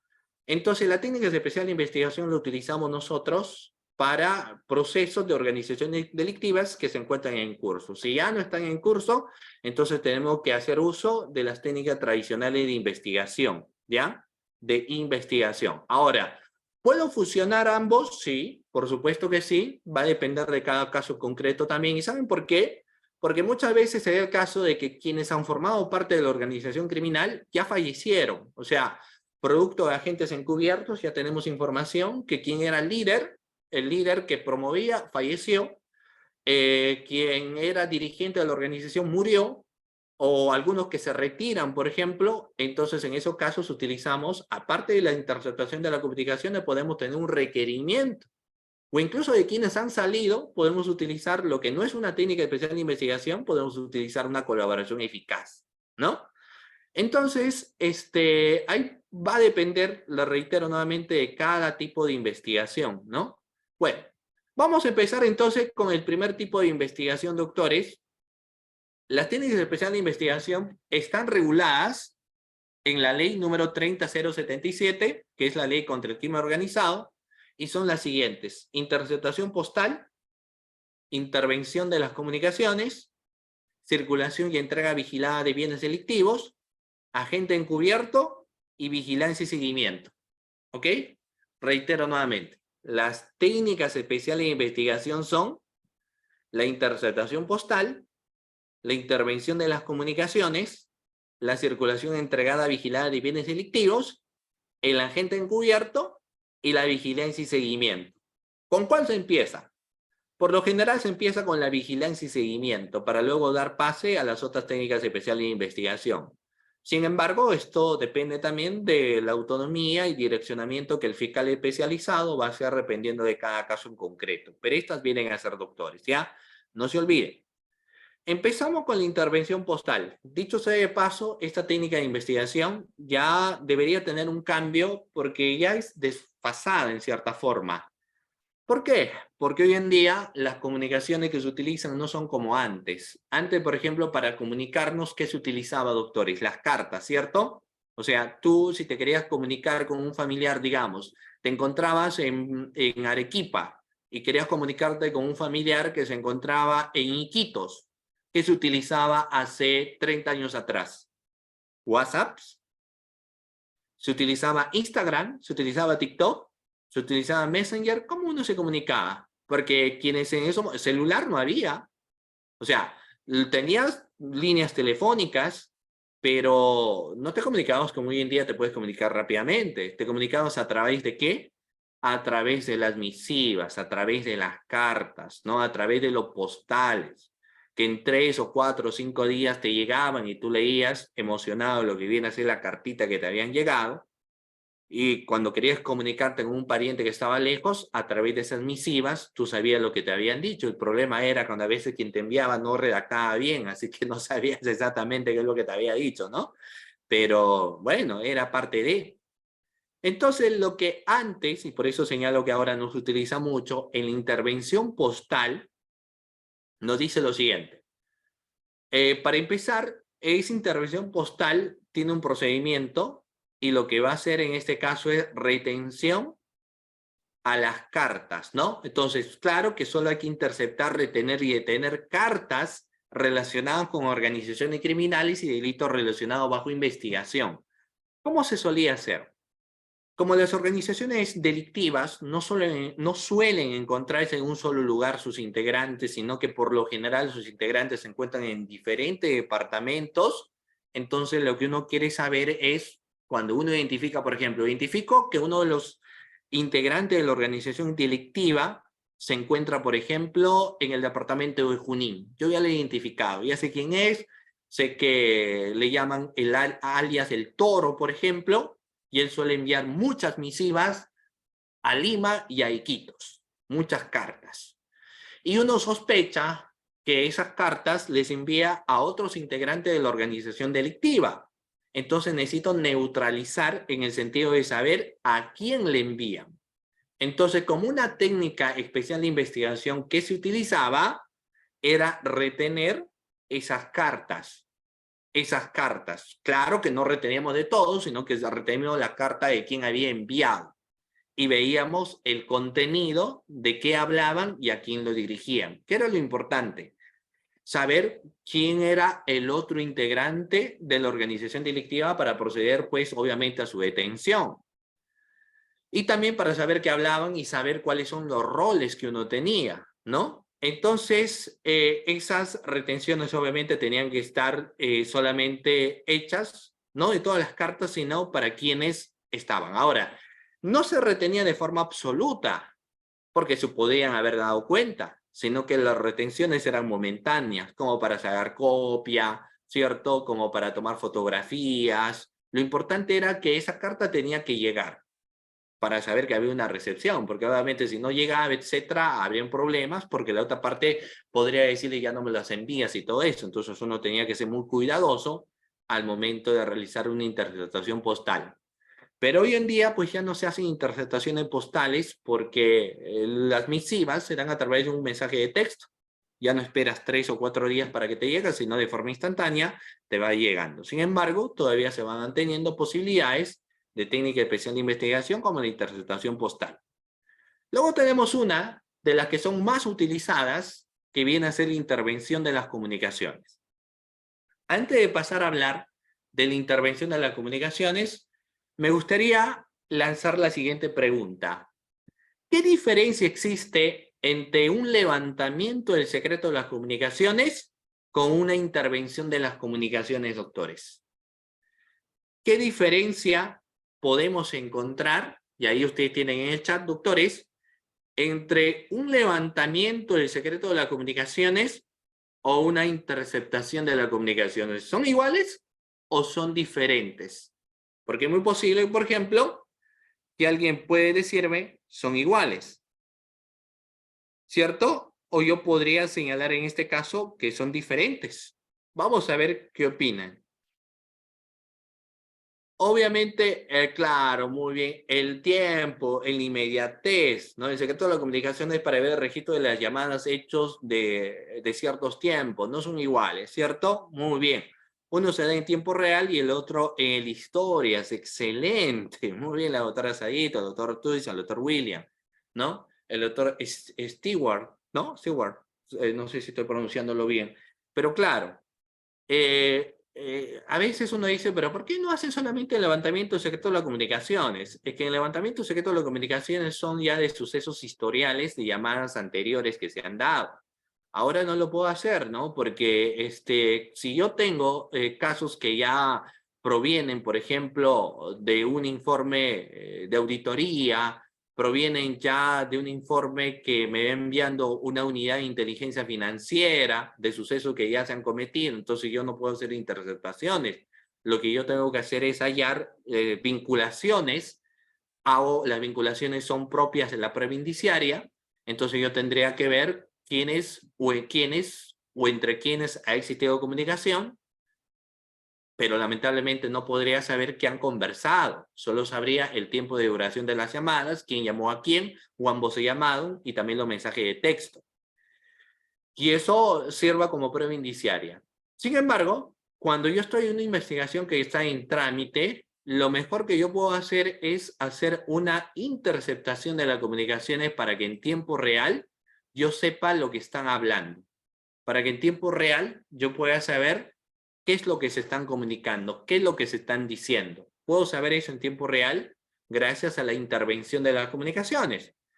Entonces, voy a mencionarles que de acuerdo a la resolución de la Fiscalía de la Nación, que es la 4933-2014 MP-FN, se aprobaron 4 protocolos de actuación conjunta de las medidas limitativas de derechos, de allanamiento, de impedimento de salida, de intervención de las comunicaciones telefónicas y de levantamiento del secreto bancario o reserva tributaria o bursátil. De todos estos 4 medidas limitativas de derecho, tenemos una que es la técnica especial de investigación, que viene a ser la intervención de las comunicaciones telefónicas. Entonces, vamos a ver, miren. Existen una serie de pasos para que yo pueda hacer una interceptación de las comunicaciones que rápidamente le voy a señalar. Primero que nada, el que dirige la investigación es el Ministerio Público, sabemos es el titular del ejercicio de la acción penal, pero va a tener al lado el trabajo de la policía, quienes, por ejemplo, van a tener que realizar en primer lugar lo que viene a ser una investigación criminal. Aplicamos la criminalística en ese caso. ¿Y cómo se suele aplicar eso? Rápidamente. Puede ser a través de una denuncia anónima, puede ser a través de una investigación de oficio inicial, de las famosas pesquisas. Podemos observar lo siguiente. Vemos que en los últimos tiempos, 3 meses, en determinado lugar, se han visto en exceso el consumo de drogas, ¿no? Uno va al lugar en las fiestas, en las reuniones o en el espacio público, uno se va advirtiendo que está existiendo un gran porcentaje de consumo de drogas. Y uno dice, pero qué raro, ¿no? Si hace 8 meses atrás no había tanto, ¿por qué ahora está habiendo? Entonces, como que uno va teniendo esa sospecha inicial de por qué ahora se está teniendo, pues, esa gran cantidad de consumo de lo que vienen a ser drogas. Entonces, lo que se va a hacer inicialmente es hacer una videovigilancia, lo cual más adelante lo vamos a hablar. Pero en resumen, a través de la videovigilancia, que va a ser obviamente de carácter externa, lo que uno va a decir es, quiero saber quiénes llegan a la casa, a qué hora salen, y uno se percata que llegan a tal hora, que salen a tal hora, que le recoge una camioneta, que ingresan a la camioneta una especie de maletas, y que eso es el trayecto que realizan. Y uno va teniendo sospechas de que ellos, por ejemplo, se dedicarían a la comercialización de drogas. Si yo tengo esa videovigilancia externa, la otra alternativa es que yo haga una videovigilancia interna, que lo podemos hacer también. Sin embargo, por más que haga una videovigilancia interna, que necesito para ello, obviamente, un mandato judicial al requerimiento previo que hice, esto me permitiría saber quiénes están, me permitiría saber escucharlos también, pero no va a ser igual porque la videovigilancia, el componente de escucha no es lo mismo que una interceptación de la comunicación. Entonces, por ende, lo que uno cuando hizo videovigilancia dice, necesito saber qué es lo que conversan. Entonces, lo que va a hacer ahí el policía a cargo, juntamente con el fiscal de la investigación criminal, podrán obtener lo que son los números telefónicos, como el SIN, el email, la dirección IP, también hay que ver los correos electrónicos y otros datos de identificación de las personas que han sido involucradas a través de las acciones de inteligencia o cualquier otra forma legítima. Si me habla de una acción de inteligencia, pues me está hablando del agente encubierto por lo general. Y si es otra fuente legítima, puedo tener colaboradores eficaces. Por supuesto que sí. O sea, la información que me dé el colaborador eficaz y me diga, ¿sabes qué? Tales son o cuáles son las personas, estos son sus números, me ayuda bastante. Si hacemos agente encubierto hay que ver, pero lo importante es saber quiénes son las personas, tener grandes indicios y saber sus números y demás datos que señalan. Una vez que se tenga eso, entonces la policía o el fiscal verificará el abonado, es decir, el número a qué empresa está suscrita, si el número está activo, si lo ha utilizado la persona investigada, entre otras verificaciones que son importantes. Luego de ese informe inicial, se hace una solicitud o requerimiento fiscal. Entonces el fiscal evaluará si la misma está, primero, debidamente fundamentada y contiene los datos necesarios. ¿Y por qué el fiscal evalúa ello? Porque no cualquiera pues puede interceptar tus comunicaciones, ¿cierto? Porque si hace eso, más bien estaría cometiendo un delito chuponeo. Tenemos un derecho fundamental que es la inviolabilidad de mis comunicaciones. Todo lo que hablo es privado y nadie puede escuchar, ni siquiera las empresas teleoperadoras. Entonces, por ende, que el fiscal tiene que evaluar cada caso en concreto y ver el estado de necesidad, si es necesario o no para este caso, y por ende yo tengo que tener grandes elementos de convicción que me permitan a mí saber que estoy ante una organización criminal, o una organización delictiva, ¿no? Si lo queremos llamar de esa manera. Entonces el fiscal evalúa si es necesario o no es necesario, ver si los datos le pertenecen o no le pertenecen, y después de la evaluación el fiscal, una vez que ya te tengan los requisitos, dentro de las 24 horas y en atención al carácter urgente de la medida, formalice el pedido o requerimiento ante el juez competente. Ante el juez competente, ¿no? Para que las comunicaciones, telecomunicaciones o sus instrumentos sean abiertos, incautados, interceptados o intervenidos, debiendo anexar obviamente los elementos indiciarios que justifiquen la autorización de la restricción del derecho, ¿ya? Entonces va a existir un requerimiento fiscal. Después de ese requerimiento fiscal de la interceptación de las comunicaciones, va a existir una resolución judicial. Ahora, no siempre una interceptación de las comunicaciones son declaradas fundadas, obviamente. Puede ser que el fiscal requiera ello y que el juez evalúe y diga, pero acá no veo un estado de necesidad ni de urgencia. Es más, usted ni me ha identificado los componentes mínimos que nos exige, que es la existencia, por ejemplo, de una presunta organización criminal. Usted no ha señalado absolutamente nada. Solo tiene algunos indicios, producto de unas pesquisas iniciales, infundado tu interceptación de las comunicaciones. Por eso hay que motivarlo bien. El juez examina el contenido del requerimiento y evalúa si está sustentado o no, y si contiene los datos necesarios que justifique también el requerimiento, conforme a los principios de intervención indiciaria y proporcionalidad, ¿no? La resolución, si que lo declara fundada, pues va a tener que contener también datos, información, qué empresas teleoperadoras van a estar, a qué número le pertenece y todo ello. Una vez que se tenga ello, se notifica la resolución. Se notifica la resolución declarando fundado o infundada, por ejemplo, ¿no? Y asimismo se comunica pues a las empresas de telecomunicaciones mediante oficio, ¿ok? El oficio que se envía a las empresas de telecomunicación contienen obviamente la resolución judicial que señala la interceptación de las comunicaciones. Después de todo eso, doctores, lo que pasa es ya la ejecución de la medida. La ejecución de la medida la realiza el Ministerio Público una vez notificada con el apoyo de la Policía del Perú, concretamente, pues en este caso, por ejemplo, con la Oficina de Apoyo Técnico Judicial. El fiscal es el responsable de supervisar la intervención y el control de las comunicaciones. Lo que va a hacer por lo general ahí es el fiscal disponer a la policía las acciones necesarias para verificar y para iniciar los hechos. Ahora, algo importante, yo les pregunto, ¿cuánto es el tiempo de verificar la ejecución de la medida? O mejor dicho, verificamos el fiscal, horario de trabajo 8 horas, la policía 8 horas. ¿Solo verificamos esas 8 horas? Hay una pregunta que me hace Lito. Dice, doctor, ¿y si el juez rechaza el requerimiento del fiscal, el fiscal puede hacer una queja de derecho o elevación de actuados? No. No puede hacer absolutamente nada el fiscal. No, esto no tiene la característica de ser elevados a otra instancia, ¿no? No son recurrentes.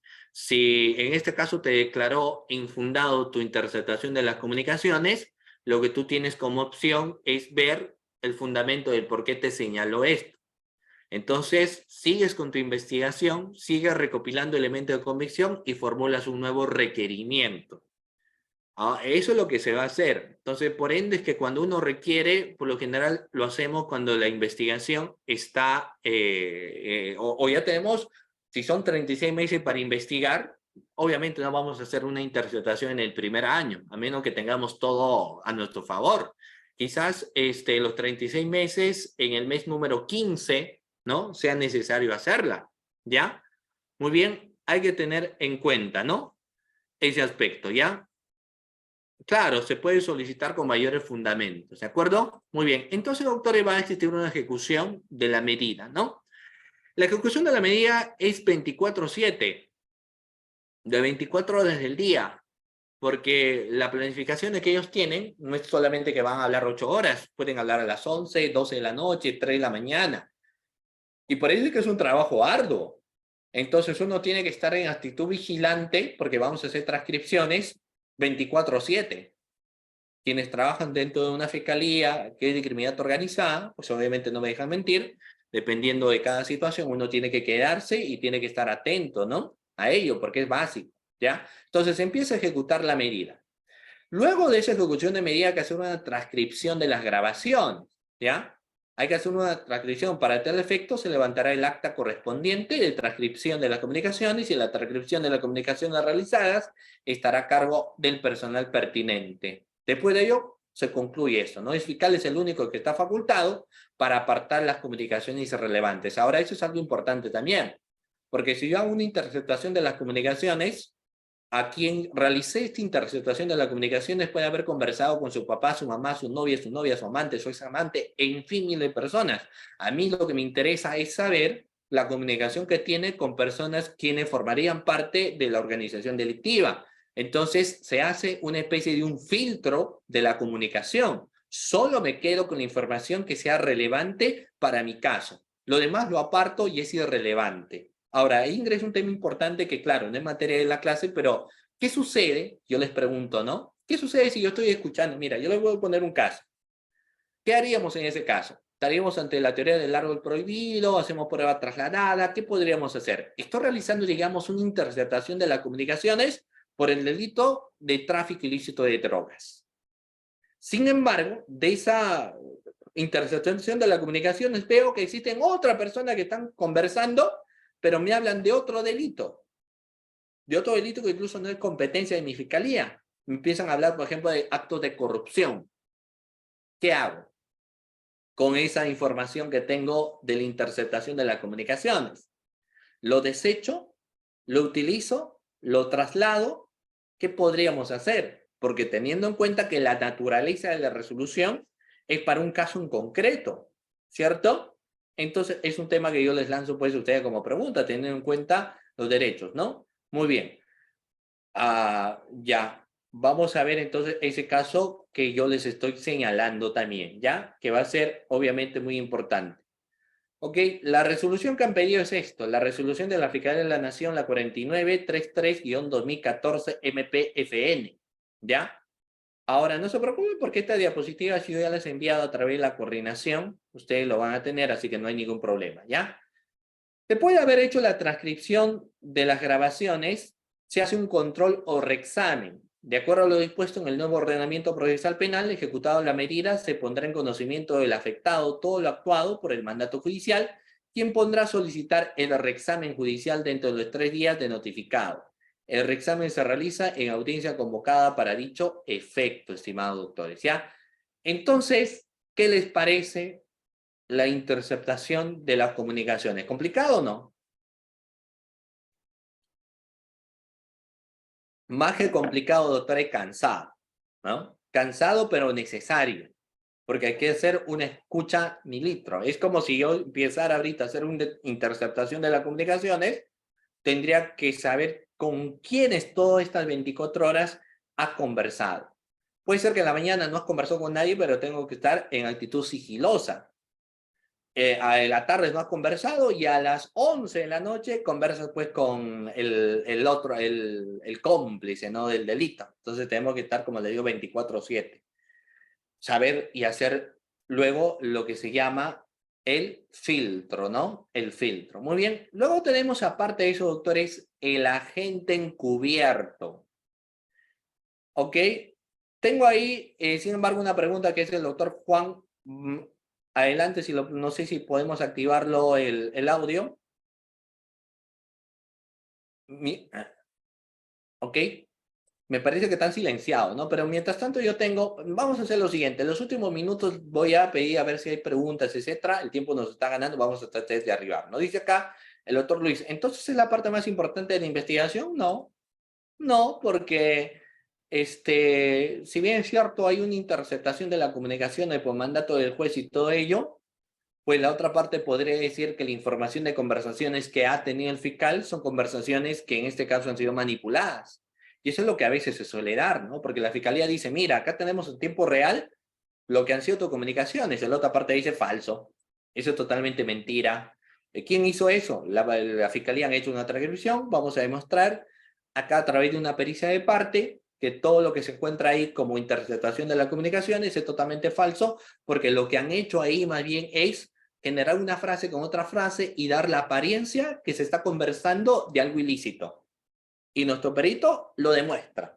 Va a haber ello. Entonces, si bien es cierto, es una parte trascendental, pero tiene que existir otros actos de investigación aparte de ello para que yo pueda corroborar ello. Porque aquello es lo que yo escucho conversaciones, pero luego yo tendría que ver roles. Y para ver roles tendría que tener documentos, tendría que tener pruebas, videos, aparte de un audio, que me digan, tú eras, por ejemplo, el financista.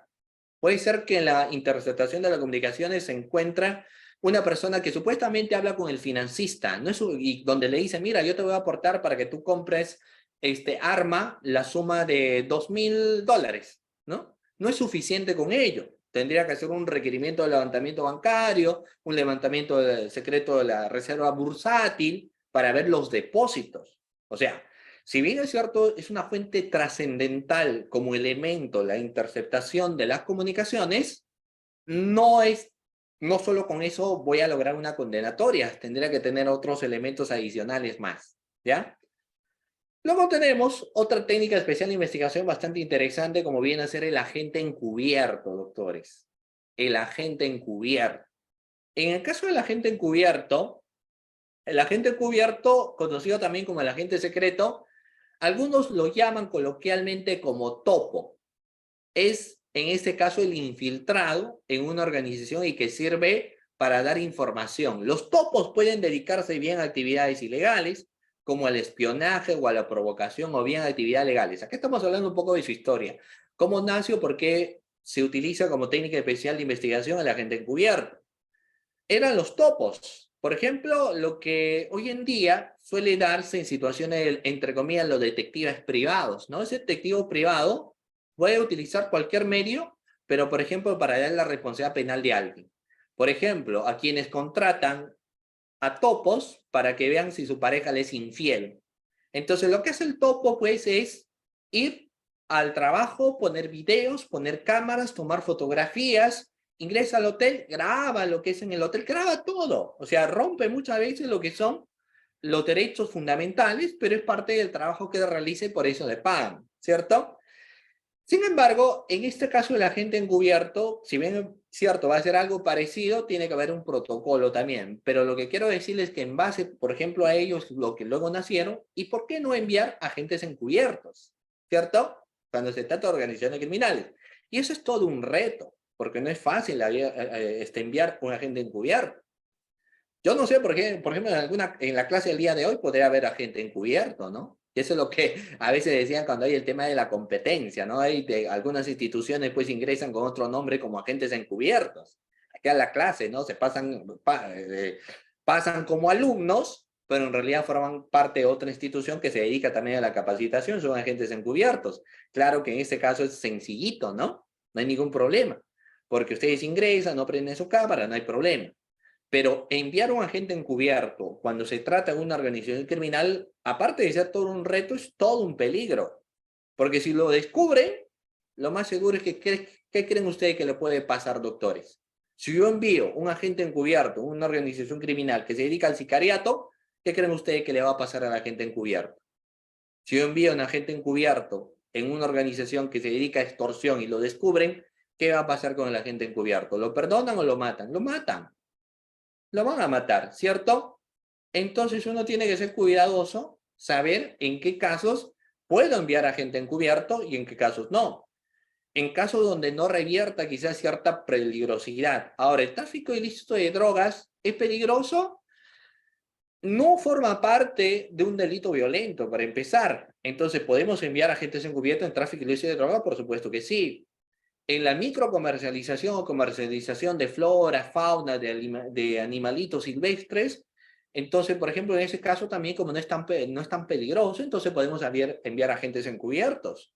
Pero si se trata de delitos violentos, sicariato, trata de personas, o sea, ellos se huelen a quién va a ser el agente y si lo descubren, lo matan. Entonces también vamos a ver el grado de necesidad, no siempre se envía agentes encubiertos. Existe un decreto supremo. Claro. Vamos a ver, miren. Vamos a ver en este caso. El Decreto Supremo número 004-2014, del 6 de mayo del 2014, aprueba el reglamento para implementar aspectos de identidad del agente encubierto y garantiza su protección en el marco de la técnica especial de investigación. ¿Ok? Entonces lo que nos dice es lo siguiente, el agente encubierto. Ahora hay algo bastante importante porque no es lo mismo el agente encubierto con el agente especial, ¿ah? Son dos cosas distintas, el agente encubierto con el agente especial. ¿Qué diferencia encontraremos, doctores, entre quién es agente encubierto y quién viene a ser, por ejemplo, agente especial? En el caso del agente encubierto, hemos dicho que es un procedimiento especial autorizado por el fiscal con la reserva de caso mediante el cual un agente policial, ocultando obviamente su identidad, se infiltra en una organización criminal con el propósito de determinar su estructura de la organización y también identificar a los dirigentes, integrantes, el modus operandi, las conexiones con otras asociaciones ilícitas. Ese es el agente encubierto. En cambio, el agente especial es un procedimiento similar, si bien es cierto, al agente encubierto, mediante el cual un ciudadano, por el rol o situación que está inmerso dentro de una organización criminal, actúa o realiza acciones para promocionar las evidencias incriminatorias del ilícito penal. Por ejemplo, un ciudadano que está en un mercado, vende en ese mercado, pues, vende, por ejemplo, su camita para gatos, su camita para perros, vende aparte de eso su juguetito para gatos, para perros, y se da cuenta que ahí envían pues loritos de forma ilegal. Entonces él ve todo eso, ella ve quién envía, quién remite, todo eso. Ella es una ciudadana, pero ella se podría convertir en un agente especial, o sea, la persona que está metido en ello, ¿no? En cambio, el agente encubierto es un especialista. El agente encubierto es un especialista, una persona que tiene que estar pues preparada, ¿no? Muy bien. Entonces, vamos a ver, ¿existen requisitos? Sí. ¿Y cuáles son los requisitos para yo recurrir a lo que viene a ser el agente encubierto o agente especial? Cuando existan primero indicios razonables de la comisión de un delito vinculado a organización, a criminalidad organizada. Se aplicará siempre en caso de que yo pueda controlar el riesgo. O sea, que yo pueda garantizar que mi agente encubierto no le va a pasar nada. Participará, tenemos que tener también aquí una participación voluntaria. No le podemos obligar, no le podemos decir, ¿sabes qué? El caso está así y tú tienes que ser agente encubierto. No, no quiero, tú eres y punto. No. Es voluntaria. Y corresponde a las circunstancias de actuación previstas en el delito investigado, obviamente, posibilita reales infiltración del agente a la organización criminal, preparación especial del agente propuesto y ausencia de antecedentes, obviamente, disciplinarios o criminales del agente. Tiene que ser alguien intachable y, aparte de eso, que tenga la especialización necesaria para realizar, por ejemplo, ese tipo de actividades, ¿ya? Existen presupuestos, ya hemos dicho, ¿cierto? ¿Cuáles vienen a ser? Corremos aquí. ¿En qué consiste el procedimiento de agente encubierto? Tenemos el artículo 341, numeral 1. Lo que va a pasar en ese caso es que el fiscal autoriza a miembros especializados, doctores, el fiscal autoriza a miembros especializados de la Policía Nacional a actuar bajo identidad supuesta y adquirir y transportar los objetos, efectos o instrumentos del delito y diferir las incautaciones de los mismos. Para autorizar esta medida, el fiscal debe tener en cuenta las necesidades del proceso de investigación. Primero, como va a ser un agente encubierto, como ya hace un momento le decía, ¿no? A veces estamos en la clase, por ejemplo, puede haber agentes encubiertos. Doctores, ¿habrá agentes encubiertos en la clase ahorita? Tengo 71 participantes. ¿Todos son alumnos, doctores? ¿Todos están matriculados en este curso? ¿O tenemos infiltrados? ¿Todos están matriculados en el curso de doctores? Pregunta, a ver, ¿sí? ¿Todos forman parte del curso? ¿O hay infiltrados? Así si hay infiltrados, normal, me dice, profesor, yo soy infiltrado, ¿no? Ah, Polcito nos dice yo. ¿Polcito es del curso o infiltrado? Ya, Ortiz, no, pero fan sí. Ok, muy bien. Ya, pero están en la clase. Pero cuando yo digo, por ejemplo, si hay algún agente encubierto en la clase, por lo general es que el agente encubierto es el que está viniendo, digamos, de otra institución que dicta clase, ¿no? Entonces ese agente encubierto lo que quiere ver es cómo dictan, qué es lo que hacen, todo eso busca, ¿cierto? ¿Quiénes son los ponentes, quiénes no? ¿Cuántas horas dictan? ¿Qué es lo que hacen? Eso es un agente encubierto. Pero fíjense ustedes, claro, para copiar no lo sé, pero lo que va a pasar es que, como seguramente la persona que ingresa a la clase no va a ingresar con su nombre, ¿no? ¿Cierto? No va a ingresar con su nombre, sino va a ingresar con un nombre falso, ¿cierto? Va a ingresar con lo que viene a ser un nombre falso, porque si ingresa con su nombre, ya lo atrapamos. No va a ingresar con su cámara prendida, va a ingresar apagada. Y si le digo, prende tu cámara, me va a decir, mi cámara está malograda. Entonces, algo parecido va a pasar con el agente encubierto. Muy bien. Entonces, el agente encubierto no puede ingresar, pues, con su nombre. Yo me llamo Pedrito Dos Palotes. No. tenemos que cambiarle el nombre, tenemos que darle una identidad diferente. Entonces, va a existir una autoridad, la identidad supuesta la otorga el fiscal. La identidad supuesta era otorgada antes por la Dirección General de la Policía, pero hoy le otorga el fiscal. ¿Cuál es el plazo? La identidad supuesta tiene una vigencia de 6 meses que puede ser prorrogable por un periodo de 6 meses más, es decir, 1 año, mientras perduren las condiciones para su tiempo, ¿no? Entonces, vamos a ver. Vamos a ver, el agente encubierto entonces estará en ese sentido, incluso con un nombre diferente, con un DNI diferente, va a participar en el hecho. Pero yo le voy a decir lo siguiente, porque miren, que cuando hablamos del agente encubierto tiene que realizar algunos comportamientos también. Por ejemplo, para que el agente encubierto en la clase que se metió, digamos, no sea responsable penalmente, entre comillas, claro está, no sea descubierto. Cuando yo hago una pregunta, seguramente el agente encubierto va a participar. Si yo les digo, ¿cuál es la mejor institución? El agente encubierto va a decir, esta es la mejor institución, ¿cierto? Porque si no lo dice, lo podemos atrapar. Entonces, ¿qué pasaría con el agente encubierto, por ejemplo, que está en una organización que se dedica al tráfico ilícito de drogas? Pregunta, ¿este agente encubierto podría llevar la droga? O si es que lleva la droga, es autor del delito. Si dicen, mira, tú que perteneces a la organización criminal, ya, entonces necesitamos que tú promuevas. Entonces él se va a promover, pues no en las discotecas, va diciendo, este es el tipo de droga, este es el tipo que deben consumir, este está de moda. ¿Quién lo hace? El agente encubierto. La pregunta ¿es responsable penalmente?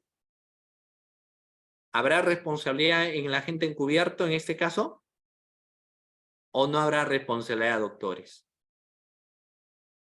¿Qué opinan? ¿Tiene o no tiene responsabilidad? Muy bien, acá vamos a ver a 2 participantes. Tengo a Juan, ¿no? Si podemos activar el audio a Juan, por favor. ¿Sí? ¿Se puede activar su audio quizás? Tengo a Raúl, me parece que no, Raúl, a ver, lo escucho. Doctor, buenas noches. ¿Sería una causa de justificación? Muy bien, perfecto. Vamos a ver qué nos dice el protocolo, ¿ya? Nos dice, dentro del artículo 341, numeral 6, nos dice, el agente encubierto estará exento de responsabilidad penal por sus actuaciones en el marco de Doctor, buenas noches. Sí, lo escucho. Ya. Doctor, buenas noches. Disculpe, Sí, lo escucho. Sí. hace unos minutos quería intervenir con relación al tema de la intervención de las comunicaciones y el levantamiento secreto de las comunicaciones. Ya, lo escucho. Sí, doctor, quería preguntarle a una persona al momento de la intervención por tráfico ilícito de drogas, le incautan dos celulares que tenía en su poder. De esos 2 celulares se hace una diligencia a nivel policial con presencia del fiscal para transcribir el contenido, ¿no? Lo que contenía el celular. El investigado solamente autorizó que se realice la diligencia sobre uno de los celulares, alegando que el otro no era de su propiedad. Y el fiscal ese hecho lo consideró como un acto de obstrucción a la investigación. ¿Eso es así? ¿O el fiscal, digamos, ha tenido que haber realizado otra diligencia para poder hacer ese tipo de afirmaciones? ¿A esta persona lo detenieron en flagrancia? ¿Hay flagrancia ahí? Sería interesante ver ello, ¿no? Si hay flagrancia, porque si hay flagrancia no hay problema. Si yo, por ejemplo, realizo una persona que lo intervengo y lo veo llevando droga más del límite permitido, lo encuentro con celulares, entonces todo lo que es motivo de un contexto de flagrancia tendrá que ser utilizado, como en este caso, para poder verificar el contenido, para poder hacer la transcripción de que corresponden. Pero en nuestro celular sí, pero lo hemos atrapado en un contexto de flagrancia y tenemos un plazo, que en este caso, por ejemplo, se tiene hasta 15 días para una toma de una decisión.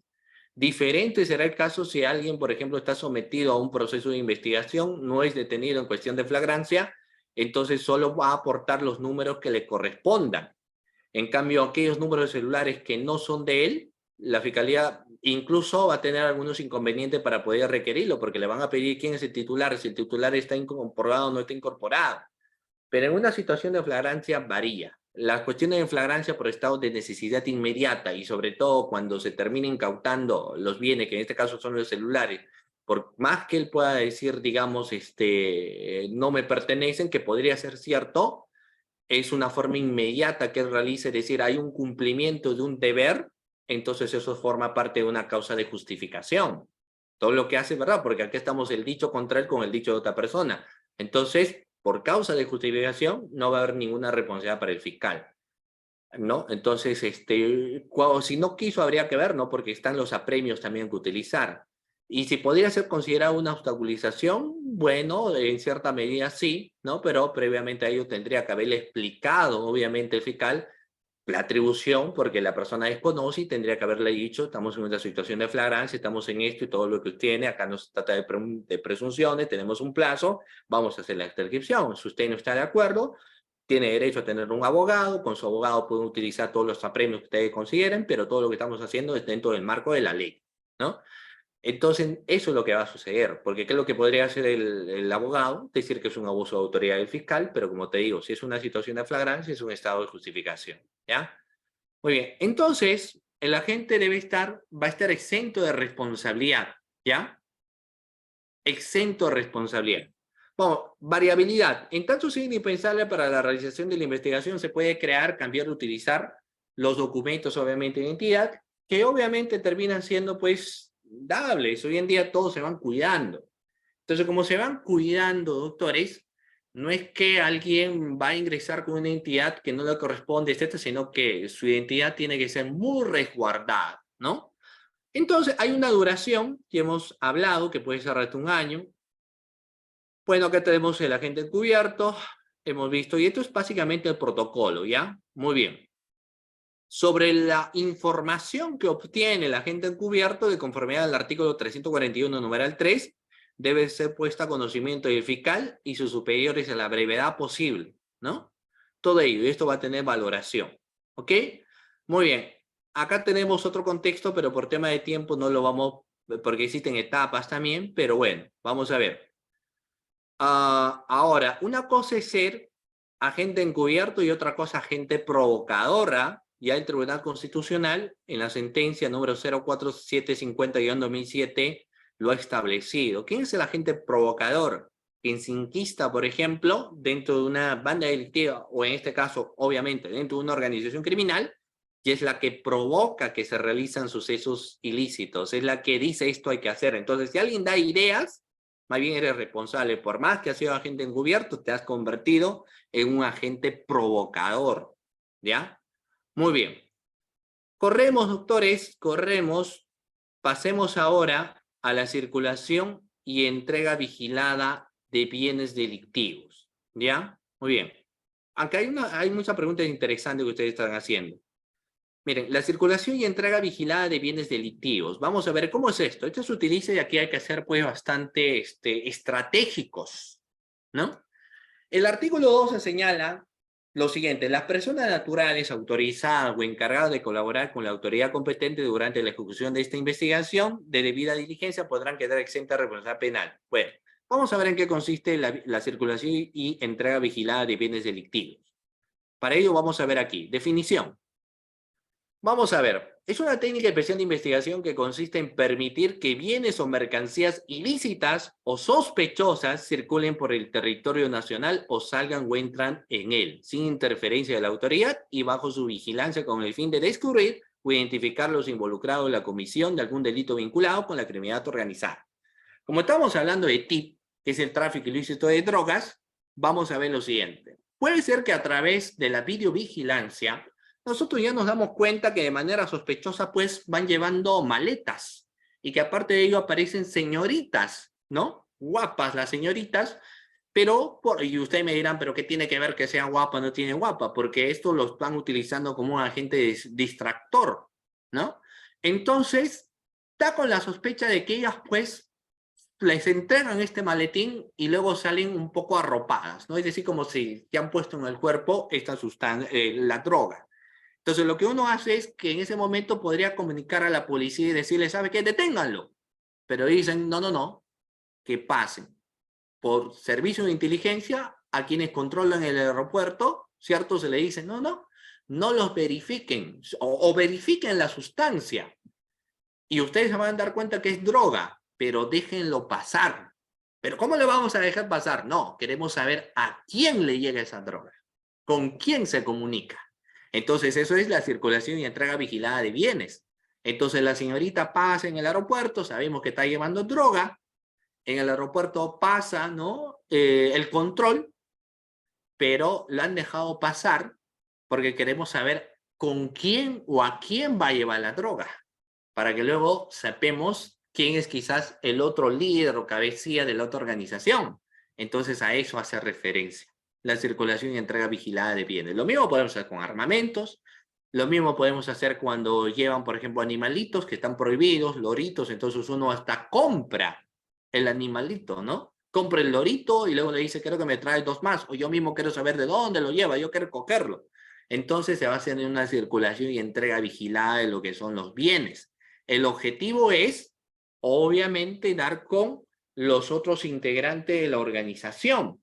Por eso es que se hace entrega vigilada de bienes y circulación también de los respectivos bienes. Ahora hay que ser muy cuidadosos, obviamente, porque yo no puedo hacer una circulación y entrega vigilada y luego perder de vista quién está llevando el bien. O sea, si yo en el caso de la señorita no puedo decir, a ver, pase, y luego se me pierde, no. O sea, yo tendría que tener los pasajes, tendría que tener ya comunicación, si ella está viajando, por ejemplo, al interior del país, tendría que ver los policías con quién se va a encontrar y hacer un seguimiento muy escuato, ¿no? O sea, mismo de las películas, no te das cuenta que, pero estamos haciendo un seguimiento. Y ese seguimiento se puede hacer a través de la videovigilancia, a través de servicios especializados y todo ello, ¿cierto? Pero, como le repito, se necesita aquí personal de inteligencia que realice estas labores, porque estas labores son muy delicadas, pues, ¿no? No es tan sencillo como uno puede ver, ¿ya? Muy bien. Vamos a ver. Acá tenemos varios circulación y entrega vigilada de bienes. Respecto a ello, por ejemplo, tenemos por el tratamiento del objeto material, por el ámbito de circulación, por el país de origen, ¿cierto? Ahí tenemos varios. ¿Y qué se pueden circular? Drogas, materiales primas o insumos, bienes o ganancias, entre otros que ustedes observan aquí. Muy bien, doctores. Hasta ahí hemos terminado el tema de lo que son las técnicas especiales de investigación. Luego ingresa la colaboración eficaz, que también se utiliza mucho, que ustedes lo van a tener ahí en cuestión teórica. Luego también van a encontrar en los materiales lo que viene a ser aquí el tema de la videovigilancia y lo que son las pesquisas, ¿ya? Muy bien, doctores. Voy a responder solamente algunas preguntas que ustedes me han dejado aquí, porque no quiero dejar de lado las preguntas que ustedes hacen. Nos dice, doctor, ¿el agente encubierto puede tomar el liderazgo en una organización criminal y estar exento de responsabilidad? No, todo lo contrario. Si lo que va a hacer ahora es liderar la organización criminal, se convierte en autor. Por más que sea muerte una persona que era exenta de responsabilidad, no. Lo que pasa es que en el caso que haya muertes es diferente, porque cuando uno realiza una intervención o cualquier técnica especial de investigación, tiene que ser cuidadosa o cuidadoso. Si se ocasiona muertes, obviamente va a haber un problema, ¿ya? Muy bien, doctores, de esta manera, ¿qué tal? ¿Cómo están? El tiempo quedó corto, ¿cierto? ¿Sí? Ha quedado corto, pero antes de cerrar la clase, doctores, les voy a invitar a que ustedes puedan encender su cámara, doctores, para la foto final de recuerdo, ¿ya? La foto final de recuerdo, ustedes encienden su cámara, no importa el lugar donde estén, pero les invitamos muy bien, ahí puedo ver al doctor Luis, a la doctora María, al doctor Raúl, ¿cierto? Que van encendiendo su cámara, también los demás doctores, vamos, que ahí van teniendo, ¿no? De paso para ir identificando, pues, quiénes son los agentes encubiertos que se encuentran, ¿ya?